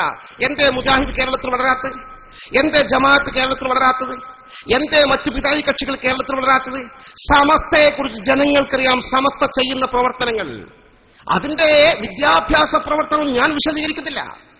ഈ ഏത് കാര്യത്തിലും വസ്തുതാപരമായി സത്യങ്ങൾ വെട്ടിത്തുറന്ന് പറഞ്ഞുകൊണ്ട് ഇസ്ലാമിനെ ഭദ്രമായി കാത്തുസൂക്ഷിക്കുന്ന സംവിധാനമാണ് സംസ്ഥയുടെ സംവിധാനം. ഇപ്പോ ഫാറൂഖ് കോളേജിൽ സംഭവം നടന്നു. ഫാറൂഖ് കോളേജ് എന്ന പട്ടിക്കാട് ജാമിഅ നൂരിയ തെന്നിന്ത്യയിലെ ഏറ്റവും പ്രധാനപ്പെട്ട മതവിദ്യാഭ്യാസ സ്ഥാപനമാണെന്നതുപോലെ ഈ തെന്നിന്ത്യയിലെ ഏറ്റവും ഉയർന്ന ഒരു കോളേജ് തന്നെയാണ് ഫാറൂഖ് കോളേജ് ഭൗതികരകത്ത്. ഫാറൂഖ് കോളേജിൽ പഠിക്കുന്നത് ഡിഗ്രിക്കും PGക്കും പഠിക്കുന്ന കുട്ടികളാണ്. ഒരു ഡിഗ്രിക്ക് പഠിക്കുന്ന കുട്ടി എന്ന് പറഞ്ഞാൽ +2 കഴിയുമ്പോൾ മിനിമം 18 വയസ്സാകും. ആ 18 വയസ്സ് മുതൽ ഡിഗ്രി 3 കൊല്ലാണ് 21 വയസ്സ് വരെയുള്ള കുട്ടികൾ. PG ആണെങ്കിൽ 24 വരെ 23, 24 വരെ വയസ്സുള്ള. അപ്പൊ ഒരു 18നും 25നും ഇടയിലുള്ള കുട്ടികളാണ് പഠിക്കുന്നത്. ആ കുട്ടികൾ തന്നെ യുവാക്കൾ എന്ന് പറയും. 18നും 25നും ഇടയിലുള്ള ആൺകുട്ടികളും പെൺകുട്ടികളും വന്നാൽ നിറഞ്ഞ യൗവനം തുളുമ്പി നിൽക്കുന്ന യുവാക്കളാണ് പഠിച്ചുകൊണ്ടിരിക്കുന്നത്. അവിടെ കോളേജിലെ ക്ലാസ്സിൽ സംഭവ വികാസം ഉണ്ടായിടെ. ക്ലാസ്സിലിരിക്കുന്ന ആൺകുട്ടികൾക്കും പെൺകുട്ടികൾക്കും ഒരു ബെഞ്ചിൽ മുട്ടിയുരുമ്മി ഒരാണ് ഒരു പെണ്ണ് ഇങ്ങനെ ചേർന്നിരിക്കണം എന്ന് വാശി പിടിച്ച് അവർ ബെഞ്ചിലിരുന്നു. സാറ് ക്ലാസ്സിൽ വന്നപ്പോ പറഞ്ഞു ഇങ്ങനെ ഇരിക്കാൻ പറ്റില്ല എന്ന് പറഞ്ഞു. അവർ പറഞ്ഞു ഈ രാജ്യത്തെ ഭരണഘടന ലിംഗസമത്വം അനുവദിക്കുന്നുണ്ട്, ആണിനും പെണ്ണിനും സ്വതന്ത്രമായി ജീവിക്കാനുള്ള അവകാശമുണ്ട്, ഇത് സാറിന് ഇടപെടാൻ അവകാശമില്ല. സാറോട് പുറത്തു പോകാൻ പറഞ്ഞു. ഈ സംസ്കാരം നമുക്ക് യോജിച്ചതല്ലാതെ ഇതിന്റെ പേരിൽ വലിയ പ്രശ്നമായി പ്രക്ഷോഭമായി രാജ്യത്തെ പല മാധ്യമങ്ങളും ഏറ്റുപിടിച്ചു. പല വ്യക്തികളും ആ ചർച്ച ഉയർത്തിക്കൊണ്ടുവന്നു. കൂട്ടത്തിൽ വിശുദ്ധ ദീനിന്റെ സമീപനം വളരെ കൃത്യമാണല്ലോ. വിശുദ്ധ ദീനിന്റെ നിയമങ്ങളെ പ്രതിക്കൂട്ടിലാക്കാൻ പലരും ശ്രമം നടത്തിയ ഘട്ടത്തിൽ സ്ത്രീകൾക്ക് സ്വാതന്ത്ര്യം അനുവദിക്കാത്ത മതമാണ് ഇസ്ലാം. സ്ത്രീകളെയും പുരുഷന്മാരെയും തുല്യമായി കാണാൻ ഇസ്ലാം ആഗ്രഹിക്കുന്നില്ല, ഇസ്ലാം അനുവദിക്കുന്നില്ല പറഞ്ഞുകൊണ്ട് ഇസ്ലാമിനെ പൊതുസമൂഹത്തിൽ തെറ്റിദ്ധരിപ്പിക്കാനുള്ള ശ്രമം നടത്തിയപ്പോൾ സമസ്ത കേരള ജംഇയ്യത്തുൽ മുശാവറ ഇടപെട്ടു. മുശാവറ ആധികാരികമായ തീരുമാനം പ്രഖ്യാപിച്ചു. സമസ്തയുടെ നിലപാട് ഇസ്ലാമിന്റെ നിലപാടാ. ഇസ്ലാമിന്റെ യഥാർത്ഥ നിലപാട് സ്ത്രീയും പുരുഷനും തുല്യരല്ല എന്ന് ഖുർആന്റെ വ്യക്തമായ വാചകമാണ്. വലൈസ ദക്കറു കല്ലുൻസ, ആണും പെണ്ണും തുല്യരല്ല. ഇസ്ലാം പഠിപ്പിക്കുന്നുണ്ട് സ്ത്രീക്ക് സ്ത്രീയുടേതായ കഴിവുകളും മികവുകളും പ്രത്യേകതകളും മഹത്വങ്ങളും ഒക്കെ ഉണ്ട്. സ്ത്രീയുടെ മഹത്വം ആണില്ല. ഒരൊറ്റ ഉദാഹരണം പറയട്ടെ. ഒരു കൊച്ചു കുഞ്ഞിനെ ആ കുഞ്ഞിന് മുലയൂട്ടി ഭക്ഷണം സമയത്തിന് കൊടുത്ത് കുളിപ്പിച്ച് താലോലിച്ച് പരിലാളിച്ച് ആ കുഞ്ഞിനെ വളർത്തിക്കൊണ്ടുവരാനുള്ള പെണ്ണിന്റെ ക്ഷമാശീലവും കഴിവും ഒരാണിന് കിട്ടിയിട്ടില്ല. നമുക്ക് കഴിയില്ല ഒരു കുഞ്ഞിനെ അങ്ങനെ വളർത്തിക്കൊണ്ടുവരാൻ. ആണില്ല കഴിവ് പെണ്ണിനുമില്ല, അല്ലേ? ഒരുപാട് പ്രത്യേകതകളും കഴിവുകളും മികവുകളും സ്ത്രീകൾക്ക് അല്ല കൊടുത്തിട്ടുണ്ട്. ആണുങ്ങൾക്കും ഒരുപാട് കഴിവുകളും പ്രത്യേകതകളും സ്ത്രീകൾക്കില്ലാത്തത് ആണിനും കൊടുത്തിട്ടുണ്ട്. അത് കൃത്യമായി വ്യത്യാസം നമുക്ക് മനസ്സിലാക്കാൻ സാധിക്കും. മനോബലത്തിൽ വ്യത്യാസമുണ്ട്. ആണ്ടി പെണ്ണിന്റെ മനസ്സിന്റെ ബലം, ശക്തി രണ്ടും വ്യത്യാസമുണ്ട്. ഇപ്പാനോട് എത്ര പറഞ്ഞാലും അനുവദിക്കാത്ത കാര്യം ഉമ്മാനോടൊന്നും നല്ല സോപ്പാക്കിയിട്ട് മോനോട് പറഞ്ഞാൽ 5 ഉമ്മ അനുവദിക്കുക കാര്യം, ഇപ്പൊ അനുവദിക്കാത്ത കാര്യം.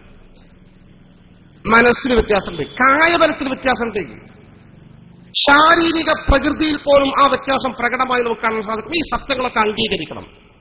അതേസമയം വിശുദ്ധ ഇസ്ലാം ഈ യാഥാർത്ഥ്യങ്ങളൊക്കെ ശരിവെച്ചുകൊണ്ട് കേവലം ലിംഗസമത്വം എന്ന് പറയുന്നതിന് പകരം യാഥാർത്ഥ്യങ്ങളൊക്കെ ശരിവെച്ചുകൊണ്ട് തന്നെ സ്ത്രീക്ക് ചില പരിമിതികളുണ്ട് എന്നതുകൊണ്ട് കുറെ കൺസെഷനുകൾ, കുറെ ഇളവുകൾ കൊടുത്തിട്ടുണ്ട്. സ്ത്രീകൾ എന്ത് ചെയ്യണ്ട? ഒരു മാസത്തിൽ 5, 6, 7 ദിവസം അവർ ആർത്തവഘട്ടത്തിൽ അവർക്ക് പ്രാർത്ഥന വേണ്ട, നിസ്കാരം ഇളവ്. ആ ഘട്ടത്തിൽ അവർ നോമ്പെടുക്കേണ്ട ഇളവ്, ഒരുപാട് ആനുകൂല്യങ്ങൾ നോക്കി വിശുദ്ധ ഇസ്ലാം അവർ കൊടുത്തത്. ശരാശരി പുറത്തിറങ്ങി ബന്ധപ്പെടുന്ന സംവിധാനം സ്ത്രീകൾക്ക് ഉചിതമല്ലാത്തതുകൊണ്ട്, അവിടെ സുരക്ഷയുമായി ബന്ധപ്പെട്ട പ്രശ്നമായതുകൊണ്ട് കുറെ സുരക്ഷാ നിയമങ്ങൾ അവർക്ക് ഏർപ്പെടുത്തി. നിങ്ങൾ ഓർക്കുന്നുണ്ടല്ലോ ഡൽഹിയിൽ നടന്ന സംഭവം 2 വർഷം മുമ്പ്. ഒരു പെൺകുട്ടി തന്റെ കാമുകനായ കൂട്ടുകാരനോടൊപ്പം അർദ്ധരാത്രി സിനിമക്ക് പോയി. സിനിമ കഴിഞ്ഞ് ബസ്സിൽ കയറി തിരിച്ചു വരുന്ന സമയത്ത് കൂട്ടബലാത്സംഗത്തിന് ആ പെൺകുട്ടിയെ ഇരയാക്കി ക്രൂരമായി കൊന്നു. രാജ്യം പ്രതിഷേധം കൊണ്ട് കൊടുമ്പിരി കൊണ്ടു. അന്ന് രാജ്യത്തെ പത്രപ്രവർത്തകന്മാരും ചാനൽ ലേഖകന്മാരും ഒക്കെ പ്രകടിപ്പിച്ച അഭിപ്രായങ്ങളുണ്ട്. ആ അഭിപ്രായങ്ങൾ പലതും ഇസ്ലാമിന്റെ അഭിപ്രായങ്ങളെന്നു. സ്ത്രീയുടെ സുരക്ഷയ്ക്ക് ചില നിയമങ്ങൾ, ചില നിയന്ത്രണങ്ങൾ വസ്ത്രധാരണയിൽ പോലുമെന്ന് ഇന്നത്തെ പത്രലോകം മൊത്തം എഴുതി വെച്ചു. അതാണ് ഇസ്ലാം പെണ്ണിന്റെ സുരക്ഷിതത്വത്തിന് റിഫ്ഖംബിൽ ഖവാരി സ്വഹീഹുൽ ബുഖാരിയുടെ ഹദീസിൽ കാണാം. മഹാബിമാരെ തങ്ങൾ വിളിച്ചു പറഞ്ഞു, നമ്മുടെ വനിതാരത്നങ്ങൾ പളുങ്ക് പാത്രങ്ങളാണ്, ഉടയാതെ കാത്തു സൂക്ഷിക്കണം, അവർക്ക് സുരക്ഷ കൊടുക്കണം, അവർക്ക് പരിരക്ഷണം കൊടുക്കണം, അവർക്ക് സംരക്ഷണം കൊടുക്കണം. ആ സംരക്ഷണത്തിന്റെ ഭാഗമായി അവർ കുറച്ച് നിയമങ്ങളും ചട്ടങ്ങളും ഇസ്ലാം ആവിഷ്കരിച്ചു. ആ ചട്ടങ്ങൾ പാലിക്കപ്പെടുന്ന സ്ത്രീ സുരക്ഷയിലെയാണ്. അവൾക്ക് നേരെ പീഡനങ്ങളില്ല. അതിന്റെ ഭാഗമാണ് സ്ത്രീ പുരുഷന്മാരെ പോലെ പുറത്തിറങ്ങി പ്രവർത്തിക്കരുത് എന്നത്. സ്ത്രീകൾ അച്ചടക്കത്തോടെ, അടക്കത്തോടെ, ഒതുക്കത്തോടെ വീട്ടിൽ കഴിയണമെന്ന വിശുദ്ധ ദീൻ പഠിപ്പിക്കുന്നത്. ഇതിൽ ആർക്കും തർക്കമില്ലാത്ത മസ്അല. വഖർന ഫീ ബുയൂതികുൻ വലാ തബറജ്ന തബറുജൽ ജാഹിലിയ്യത്തിൽ ഊലാ. സഹോദരിമാരെ, നിങ്ങൾ വീട്ടിൽ അടങ്ങി ഒതുങ്ങി അടക്കത്തോടെ അച്ചടക്കത്തോടെ കഴിയണം. ജാഹിലിയ കാലത്ത് സ്ത്രീകൾ ശരീരത്തിന്റെ സൗന്ദര്യം പ്രകടിപ്പിച്ചുകൊണ്ട് പുറത്തിറങ്ങി സഞ്ചരിച്ചതുപോലെ നിങ്ങൾ പുറത്തിറങ്ങി സഞ്ചരിക്കാൻ പാടില്ലെന്ന് വിശുദ്ധ ഖുർആൻ. സ്ത്രീകൾ വീട്ടിൽ ഇങ്ങനെ ഇരിക്കുന്നതിന് പുണ്യകരമാണ്. പുറത്തിറങ്ങേണ്ട ആളുകളല്ല സ്ത്രീകൾ. ഇത് ഇസ്ലാമിന്റെ നിയമമാണ്. വീട്ടിലിരുന്നാൽ അടക്കത്തോടെ ഇരിക്കണമെന്ന് മാത്രമല്ല, അവരെ സുരക്ഷയ്ക്ക് വേണ്ടി ഇസ്ലാം നിശ്ചയിച്ച നിയമങ്ങളുടെ കൂട്ടത്തിൽപ്പെട്ടതാണ്. ഒരന്യ ആണ് വീട്ടിലേക്ക് വന്നു എന്ന് വിചാരിക്കും. നമ്മുടെ വീട്ടിൽ നമ്മുടെ സഹോദരി മാത്രമല്ല, ആ പെണ്ണിന്റെ ഭർത്താവ് ഗൾഫിലാണ്. ഗൾഫിൽ നിന്ന് ഭർത്താവ് കുറച്ച് സാധനം കൊടുത്തു വിട്ടിട്ടുണ്ട്. ഈ സാധനവുമായി ഭർത്താവിന്റെ കൂട്ടുകാരൻ വന്നിരിക്കുകയാണ്. കോളിംഗ് ബെല്ലിൽ അമർത്തി ബെല്ലടിച്ചു. സ്ത്രീ ഇങ്ങനെ ഉള്ളിലൂടെ അങ്ങനെ നോക്കുമ്പോൾ പുറത്ത് അന്യൊരു പുരുഷനാണ്. വീട്ടിൽ അമ്മോഷനില്ല, രക്തബന്ധമുള്ള മറ്റാളില്ല, 1-2 ചെറിയ കുഞ്ഞു മക്കളേ ഉള്ളൂ. ഈ ഘട്ടത്തിൽ എന്ത് വേണം? ആരാണ് ജനൽ കുറച്ച് തുറന്നിട്ട് ഉള്ളിൽ നിന്ന്, ഇത് ഞാൻ ഭർത്താവിന്റെ വീട്ടിൽ ഗൾഫിൽ നിന്ന് വരികയാണ്, ചില സാധനങ്ങളുമായിട്ട് വന്നതാണ്, വിവരം കിട്ടി, മനസ്സിലായി. ഈ ഘട്ടത്തിൽ എന്ത് ചെയ്യണം? ഈ സ്ത്രീ വീട്ടിൽ സ്വന്തക്കാരില്ലാത്തതിനാൽ, രക്തബന്ധമുള്ള മറ്റൊരാളില്ലാത്തതിനാൽ ആ പുരുഷന് തന്റെ വീട്ടിലേക്ക് പ്രവേശനാനുമതി കൊടുക്കരുതെന്ന് അഷ്റഫുൽ ഖൽഖ് മുഹമ്മദ് മുസ്തഫ. സത്യാണ്, ഭർത്താവിന്റെ കൂട്ടുകാരനാണ്, ഗൾഫിൽ നിന്ന് സാധനമൊക്കെ വന്നത്. കയറിയിരിക്കുകയും വെള്ളം തരാ, ചായ കൊടുക്കുക. ഇപ്പൊ ആ സൽക്കാരം വേണ്ട. അതിന് സ്വന്തക്കാരുണ്ടെങ്കിൽ പറ്റും. ഇവിടെ അമ്മോഷനുണ്ട്, അല്ലെങ്കിൽ സ്വന്തക്കാരായ ആങ്ങളുണ്ട്, വേറെ ആണുങ്ങൾ ആരെങ്കിലും ഉണ്ടെങ്കിൽ ഓക്കെ. കാരണം തങ്ങൾ പറഞ്ഞു അല്ല യഹ്ലു വന്ന റജുലുൻ ബിംറാത്തിൻ ഇല്ലാ കാന സാലിഹും ശൈത്താൻ. അറിയണേ, ഒരാണും ഒരു പെണ്ണും ഒരു സ്ഥലത്ത് തനിച്ചായാൽ അവിടെ മൂന്നാമതായി പിശാച് കടന്നു വരുമെന്ന് അഷ്റഫുൽ ഖൽഖ് മുത്ത് മുഹമ്മദ് മുസ്തഫ. എല്ലാ പഴുതും അടക്ക ഇസ്ലാം. ഇനി ആണിനോട് ഉള്ളിൽ നിന്ന് സംസാരിക്കട്ടെ. ഉള്ളിൽ നിന്ന് സംസാരിക്കുന്ന സമയത്ത് തന്നെ ഖുർആൻ പറയുന്ന നോക്കി നിങ്ങൾ, ആ ആണും ഈ പെണ്ണും മുഖാമുഖം ഫേസ് ടു ഫേസ് നോക്കി സംസാരിക്കാൻ പാടില്ല. ഖുർആൻ പറയാ, ഒരാണൊരു പെണ്ണിനോട് സംസാരിക്കണമെങ്കിൽ കർട്ടന്റെ പിന്നിൽ നിന്ന് വേണം സംസാരിക്കാൻ. وَإِذَا سَأَلْتُمُوهُنَّ مَتَاعًا فَاسْأَلُوهُنَّ مِنْ وَرَاءِ حِجَابٍ. അന്യ സ്ത്രീകളോട് നിങ്ങൾക്ക് വല്ലതും ചോദിക്കാനുണ്ടെങ്കിൽ ആ ചോദ്യം ഒരു കർട്ടന്റെ പിന്നിൽ നിന്നാകട്ടെ. പച്ചയായ ഖുർആൻ. ഇതൊക്കെ ഇന്നലെ മുജാഹിദ് ജമാഅത്ത് പരിഹസിച്ചിരുന്നു. സ്ത്രീകൾ പിന്നെ ഹിജാബ് മുഖം മറക്കല്ലേ, ആ മുഖം തുറന്നിട്ട് അവകാശമുണ്ട്, സ്ത്രീകൾ പുറത്തിറങ്ങട്ടെ എന്നൊക്കെ ശക്തമായി ഒരു കാലഘട്ടത്തിൽ മുജാഹിദും ജമാഅത്തും വാദിച്ചിരുന്നു. ഇന്നിപ്പോ മുജാഹിദിന്റെ അവസ്ഥ, മുജാഹിദിന്റെ ഒരു ഗ്രൂപ്പ്. ഈയിടെ ഞാൻ ഗൂഡല്ലൂരിലേക്ക് പോകുമ്പോൾ എടക്കര എന്ന സ്ഥലത്തെത്തി. നിറയെ പെൺകുട്ടികൾ, പറുതിട്ട പെൺകുട്ടികൾ, മുഖം മറച്ച് കയ്യോറിട്ട പെൺകുട്ടികൾ റോഡിൽ കൂടെ അങ്ങോട്ടും ഇങ്ങോട്ടും തലങ്ങും പലങ്ങും നടക്കുന്നത്. ഏകദേശം ഒരു 10 കുട്ടികൾ. പക്ഷേ ഇത്രമാത്രം ബീവിമാർ എവിടുന്ന് ഇറങ്ങിയെന്ന് വിചാരിച്ചു. അപ്പൊ അന്വേഷിച്ച് നോക്കുമ്പോ അവിടെ ജിന്ന് ഗ്രൂപ്പിന്റെ ഒരു വനിതാ കോളേജ് ഉണ്ട്. ആ കോളേജിലെ പെൺകുട്ടികൾ ആ ജിന്ന് ഗ്രൂപ്പിന് മുഖം മറക്കൽ നിർബന്ധം. മുജാഹിദിന്റെ ഗ്രൂപ്പാ ജിന്ന് ഗ്രൂപ്പ് പറഞ്ഞത്. അവർക്ക് മുഖം മറക്കൽ നിർബന്ധം. ഒരു ഗ്രൂപ്പ് പറഞ്ഞാൽ മുജാഹിദ് ചെറുപ്പക്കാരൊക്കെ ആ സംഘടനയില്ല. കാരണം അവർ യാഥാർത്ഥ്യം തിരിച്ചറിഞ്ഞു, അത് പ്രാക്ടിക്കലാക്കിക്കൊണ്ടിരിക്കുകയാണ്. അന്ന് നമ്മളെ പുച്ഛിച്ച് പരിഹസിച്ച് പറഞ്ഞ ഇവർ പോലും ഇപ്പോ ഭാഗികമായി ഇത്തരം കാര്യങ്ങൾ ശരിവെച്ചുകൊണ്ടിരിക്കുന്നു. അപ്പൊ ഞാൻ പറഞ്ഞത്, ഈ കർട്ടന്റെ പിന്നിൽ നിന്ന് വേണം സംസാരിക്കാൻ. അങ്ങനെ തന്നെ ഇസ്ലാമിൽ നിന്നും ഒരു എക്സ്ക്യൂസിന്റെ വിഷയത്തിൽ എന്നാ പെണ്ണിന്റെ മുഖത്തേക്ക് തീരെ നോക്കാൻ പറ്റൂലേ? പറ്റുന്ന ഘട്ടങ്ങളുണ്ട്. പരമായ വിജ്ഞാനം പഠിപ്പിക്കാൻ വേണ്ടി നോക്കാം. ജഡ്ജിക്ക് വിചാരണ ചെയ്യുന്ന സമയത്ത് അല്ലെങ്കിൽ സാക്ഷി പറയുന്ന സമയത്ത് പെണ്ണിന്റെ മുഖത്തേക്ക് നോക്കാം. കച്ചവടം ചെയ്യുന്ന സമയത്ത് കച്ചവടക്കാരന് പെണ്ണിന്റെ മുഖത്തേക്ക് നോക്കാം. സാധാരണ കച്ചവടമൊക്കെ കച്ചവടം പെണ്ണിന്റെ ഇടപാടൊക്കെ പൂർത്തിയാക്കുന്ന പ്രത്യേക അതിന്റെ വിശദാംശങ്ങളുണ്ട്. കല്യാണം ചെയ്യാൻ ഉദ്ദേശിക്കുന്ന പുരുഷന് ആ കല്യാണം ചെയ്യാൻ ഉദ്ദേശിക്കുന്ന പെണ്ണിന്റെ മുഖത്തേക്ക് നോക്കാം. ഇങ്ങനെ ചില സ്പെഷ്യൽ കേസുകളല്ലാതെ സ്ത്രീകളും പുരുഷന്മാരും പരസ്പരം മുഖാമുഖം നോക്കുന്ന ഇസ്ലാം അനുവദിച്ചിട്ടില്ല. അല്ലാഹുവിന്റെ ഹബീബ് പഠിപ്പിക്കുന്നു, കൃത്യമായി പഠിപ്പിക്കുന്നു. വഖുല്ലിൽ മുഅ്മിനീന യഗ്ളൂ മിൻ അബ്സാരിഹിം. നബിയെ, നിങ്ങൾ വിശ്വാസികളായ പുരുഷന്മാരോട് പറയുക, സ്ത്രീകളെ കണ്ടാലും ദൃഷ്ടി താഴ്ത്തട്ടെ, ഉടനെ കണ്ണു താഴ്ത്തണം. തങ്ങൾ പറഞ്ഞു, ഫൈനലക്കൽ ഊല വലാ തുതുക്കിൻ നിലർത്തൻ നിലർത്ത. ഒരു പെണ്ണിനെ കണ്ടു, ആദ്യത്തെ നോട്ടം നിനക്ക് അനുവദനീയ, നോട്ടത്തോട് അടുത്ത നോട്ടം നീ തുടർത്താൻ പാടില്ല എന്ന് പറഞ്ഞാൽ ആദ്യവട്ടം നോക്കാന്നല്ല. ബൈ ചാൻസ് നമ്മുടെ മുമ്പിൽ ഒരു പെണ്ണ് പെട്ട ആ നോട്ടം മനഃപൂർവ്വമല്ല സംഭവിച്ചതാ, ഉടനെ ദൃഷ്ടി താഴ്ത്തണം. ഇനി വരാ തുത്തുക്കളിൽ നിലർത്ത ആ നോട്ടത്തോടൊപ്പം ഒരു സെക്കൻഡ് കൂടി വീണ്ടും നോക്കിയാൽ ഹറാമാണെന്ന് അഷ്റഫുൽ ഖൽഖ് മുത്ത് മുഹമ്മദ് മുസ്തഫ. ഇസ്ലാമിന്റെ തർക്കമില്ലാത്ത നിയമമാണ്. ഒരു മുജാഹിദിനും ഒരു ജമാഅത്തും ഇസ്ലാമിന്റെ പേരിൽ ഒരാൾക്കും ഈ നിയമങ്ങളൊന്നും ചോദ്യം ചെയ്യാൻ കഴിയില്ല. വസ്തുതയാണ് ഈ പറയുന്നത്. എന്റെ പ്രിയപ്പെട്ടവരെ, അപ്പൊ ഈ സ്ത്രീ അങ്ങനെ തന്നെ കർട്ടന്റെ പിന്നിൽ സംസാരിക്കണം. കർട്ടന്റെ പിന്നിൽ നിന്ന് സംസാരിക്കുമ്പോൾ പോലും അവിടെയും സംസാരത്തിൽ നിബന്ധനകളുണ്ട്, നിയമങ്ങളുണ്ട്, ചട്ടങ്ങളുണ്ട്. വിശുദ്ധ ഖുർആൻ പറയുന്ന ഒരാണും പെണ്ണും സംസാരിക്കുന്ന ഘട്ടത്തിൽ അതും ഇവിടെ തനിച്ചാണ് സംസാരിക്കുന്നത്. പല വിധത്തിൽ സംസാരിക്കാൻ കഴിയും. അത്യാവശ്യ സംസ്കാരങ്ങളിൽ ഒതുക്കി നിർത്തണമെന്ന് മാത്രമല്ല, ഫലാ തഖ്ളഅന ബിൽ ഖൗൽ, ഈ സംസാരത്തിൽ ഒരു ലോലതയുടെ, ഒരു മൃദുലതയുടെ, ഒരു കൊഞ്ചിക്കൊഴലിന്റെ ചാഞ്ചാട്ടം പോലും ഉണ്ടാകാൻ പാടുന്ന വിശുദ്ധ ഖുർആൻ. പെണ്ണിന്റെ സംസാരം ഇങ്ങനെ കേട്ട അതിൽ തന്നെ ചിലപ്പോൾ പെണ്ണിന്റെ അയവുണ്ട് തോന്നിയാൽ ഫീ ഖൽബിഹി മർദുൻ, മനോരോഗമുള്ള ആണാണെങ്കിൽ ആ പെണ്ണിനൊരു ആകർഷത അപ്പൊ തോന്നും. ഇസ്ലാം എല്ലാ പഴുതുകളും അടക്കുക. അത് തിരിച്ചുപോയി, അത് പിന്നെ വരട്ടെ, പിന്നെ സമയത്തിന്റെ അമോഷണങ്ങൾ എത്തും, നിങ്ങൾ ഇന്ന സമയത്ത് വരുന്ന പറഞ്ഞു വിട്ടാൽ ഉണ്ടാവും, വന്നോട്ടെ. അവർക്ക് എല്ലാ സൗകര്യവും ചെയ്ത് കൊടുക്കുക. മെഹ്റബ് വേണം, സ്വന്തക്കാർ വേണം. എന്നിട്ടോ ഈ സ്ത്രീ പുറത്തിങ്ങനെ പോകാതെ അടച്ചുപൂട്ടി റൂമിലിരിക്കുക. ഇത്രമാത്രം മോശം ഇസ്ലാം. അങ്ങനെയൊന്നും ഇസ്ലാമല്ല. ഇസ്ലാം ഇവരുടെ സുരക്ഷയ്ക്ക് വേണ്ടി നിശ്ചയിച്ച ചട്ടങ്ങളായി പറഞ്ഞത്.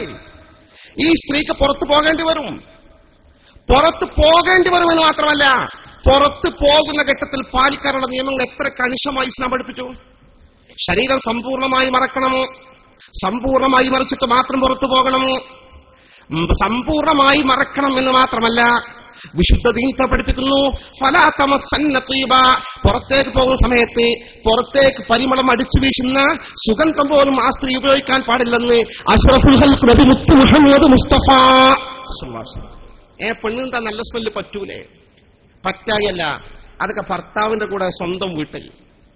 പുറത്തേക്ക് പരിമളം അടിച്ചു വീശുന്ന സ്പ്രേ പോലുള്ള സുഗന്ധങ്ങളാണെങ്കിൽ ആ പെണ്ണിങ്ങനെ കടന്നുപോയാൽ തന്നെ ആ സ്മെല്ല് കേൾക്കുമ്പോൾ തന്നെ ചില ആണുങ്ങൾക്ക് ചില ചിന്തകൾ വരും. ഞാനും നിങ്ങൾ ഇവിടെ അള്ളാന്റെ ഹബീബ് പഠിപ്പിക്കുന്ന നിയമ. അള്ളാഹ്ക്കും അള്ളാന്റെ റസൂലാണോ ആണിനെ പെണ്ണിനെ കുറിച്ചറിയാം. ആ സഹോദരന്മാരെ, അതല്ലേ സ്ത്രീകൾ പള്ളിയിൽ പോകലുമായി ബന്ധപ്പെട്ട് ഇത്ര കണിശമായ ചട്ടങ്ങൾ വിശുദ്ധ ദീൻ പഠിപ്പിച്ചത്. സ്ത്രീകൾ പള്ളിയിൽ പോകണം എന്നുള്ളതിന്റെ ഗുണത്തിൽ. പക്ഷെ അവർക്കൊക്കെ അറിയുന്ന സത്യന്റെ ഖുർആനും ഹദീസും പരിശോധിച്ചാൽ സ്ത്രീകൾ പള്ളിയിൽ പോകൽ നിരുപാധികം ഇസ്ലാം വിലക്കിയിട്ടില്ല, സത്യ. പക്ഷെ നിരുപാധികം ഒരു കാര്യം തങ്ങൾ പറഞ്ഞിട്ടുള്ളത്, എന്തൊക്കെ പറഞ്ഞാലും ശരി,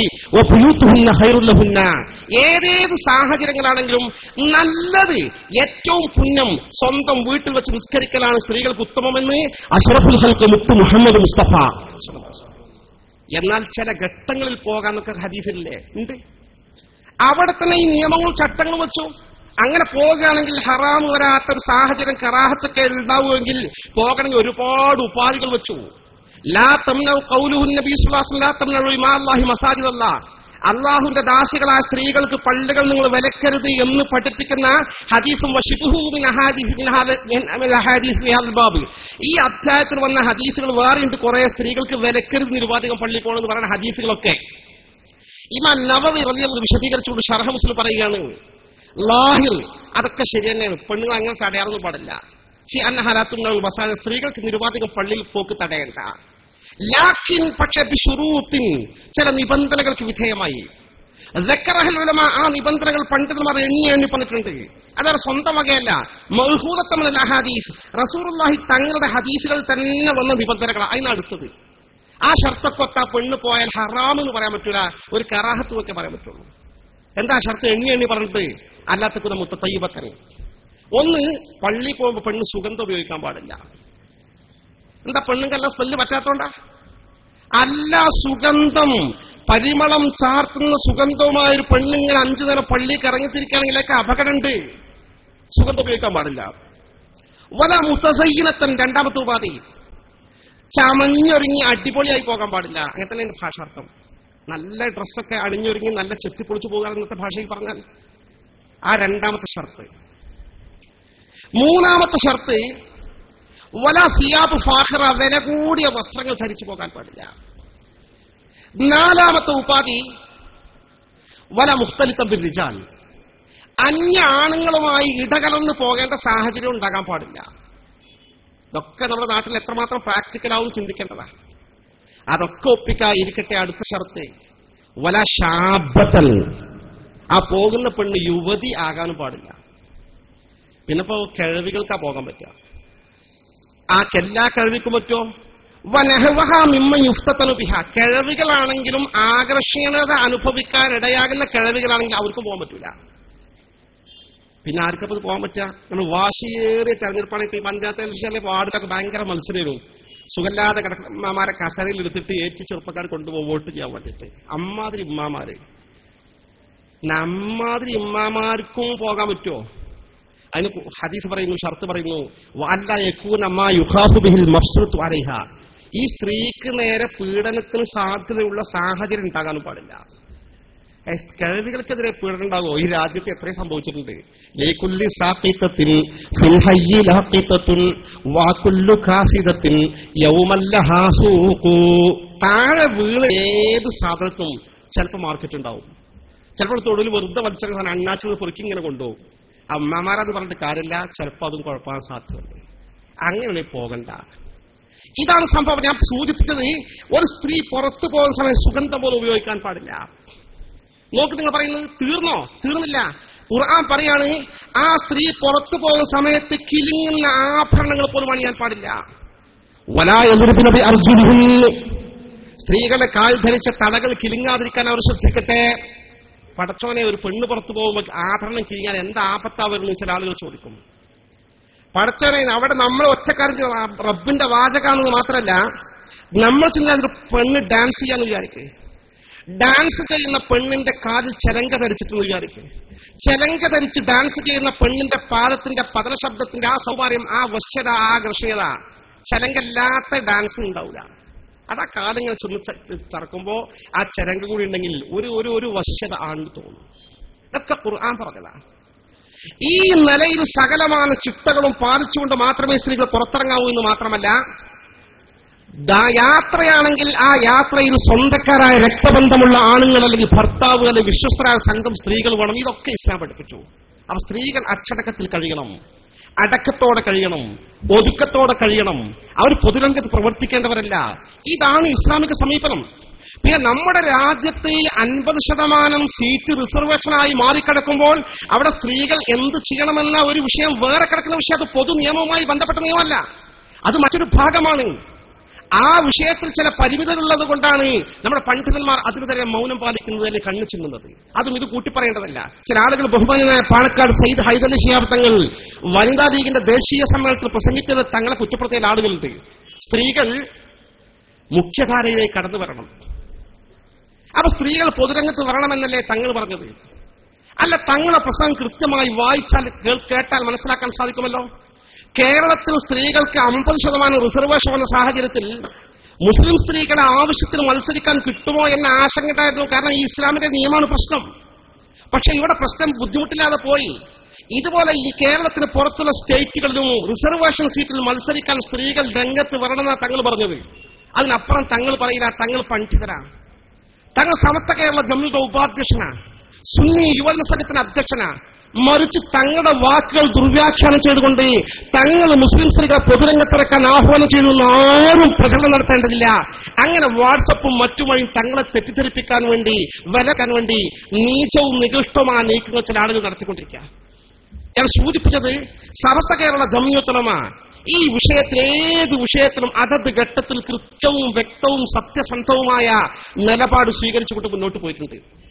ആ മുന്നോട്ട് പോയതിന്റെ ഫലമായിട്ടാണ് കേരളീയ മുസ്ലിം സമൂഹം സമസ്തയെ ഇന്നും അംഗീകരിക്കുന്നത്, സമസ്തയിൽ ഇന്നും വിശ്വാസമർപ്പിച്ചത്.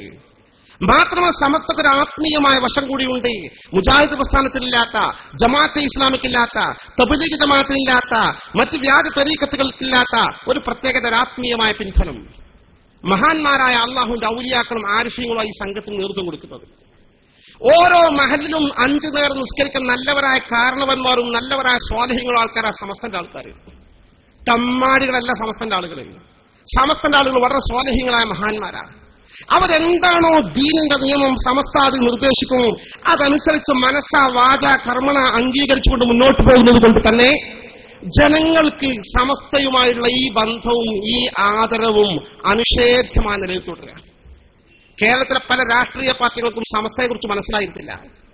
മുസ്ലിങ്ങളെ സുന്നി സംഘടന, കാന്തപുരത്തിലെ സംഘടന ആൾക്കാർ വിചാരിക്കുന്നത് ഈ അടുത്ത കാലഘട്ടങ്ങളിലാണ് സുപ്രഭാതം ദിനപത്രം ഇറങ്ങിയപ്പോൾ സമസ്തയുടെ സ്വാധീനവും സമസ്തയുടെ പിൻബലവും ഇന്ത്യൻ നാഷണൽ കോൺഗ്രസിന് പോലും CPM പോലും കൃത്യമായി വായിച്ചെടുക്കാനും തിരിച്ചറിയാനും.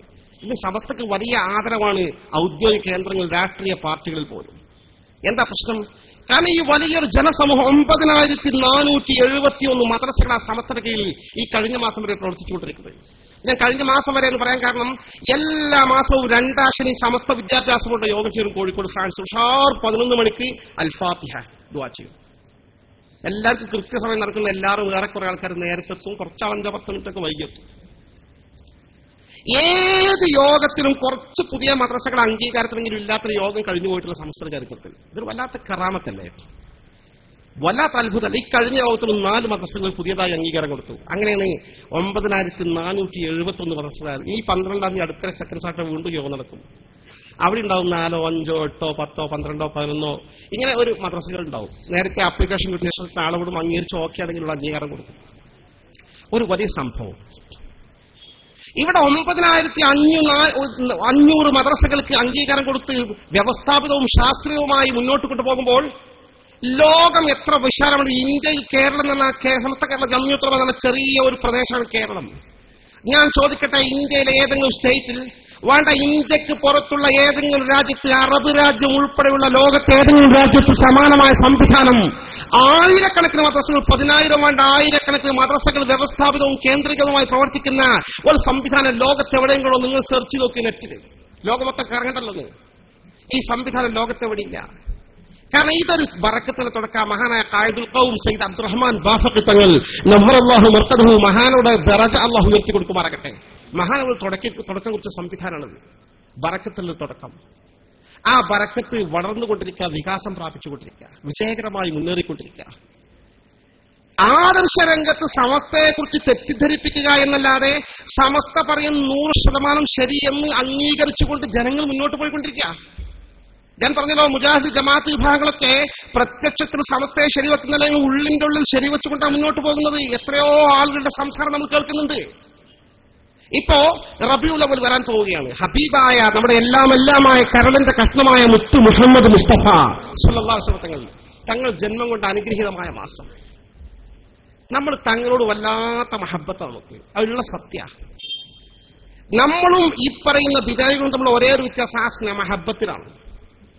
അല്ലാഹുവിന്റെ ഹബീബിനെ കുറിച്ച് നന്നായൊരു സംഭവം ഇവിടെ അവതരിപ്പിച്ചാൽ നമ്മുടെ ആൾക്കാർ കരയും, കണ്ണുകൾ കലങ്ങും. അതാണ് സുദ്ദ് മഹബത്ത. സ്നേഹം എന്ന മനസ്സിലാണ്, ഒരു വൈകാരികമാണ്. ഞാൻ അവർക്ക് മുജാഹിദിന്റെ സദസ്സിൽ, ജമാഅത്തിന്റെ സദസ്സിൽ ഞാൻ അവരെ കുറ്റപ്പെടുത്തല്ലോ. അള്ളാഹുവിന്റെ ഹബീബിന്റെ ഒരു സംഭവം എത്ര ഗൗരവത്തിൽ അവതരിപ്പിച്ചാലും അവരെ കണ്ണ് കലങ്ങൂല എന്ന് മാത്രമല്ല, തങ്ങളെ പേരുകൾക്ക് ഒരു സ്വലാത്ത് പോലും ആ മജ്‌ലിസിൽ കേൾക്കാൻ കഴിയില്ല.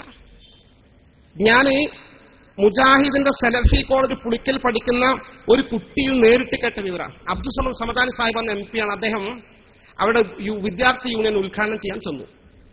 സലഫി കോളേജാണ്. മൂപ്പർ പ്രസംഗം തുടങ്ങി. ഇത് സലഫിയാനൊക്കെ മുസ്ലിങ്ങളല്ലേ. മൂപ്പർ അള്ളാന്റെ റസൂലിന്റെ പേര് പലവട്ടം ഒറ്റ കുട്ടി സ്വലാത്തിലിടില്ല. അദ്ദേഹം പറഞ്ഞു, മക്കളെ സ്വലാത്ത് ചൊല്ലിക്കോളിയും, എന്റെ പേര് സ്ഥലത്ത് പറയപ്പെട്ടു എന്നത് സ്വലാത്തില്ല, അവനാണ് വലിയ പിഷ്കൻ തങ്ങൾ പറഞ്ഞിട്ടുണ്ട്, എന്നിട്ടും സ്വലാത്തിലില്ല. അത്തോതിലുള്ള സമൂഹമാണ് അവര്. ആ മഹബത്തിന്റെ പ്രത്യേകത പറയും.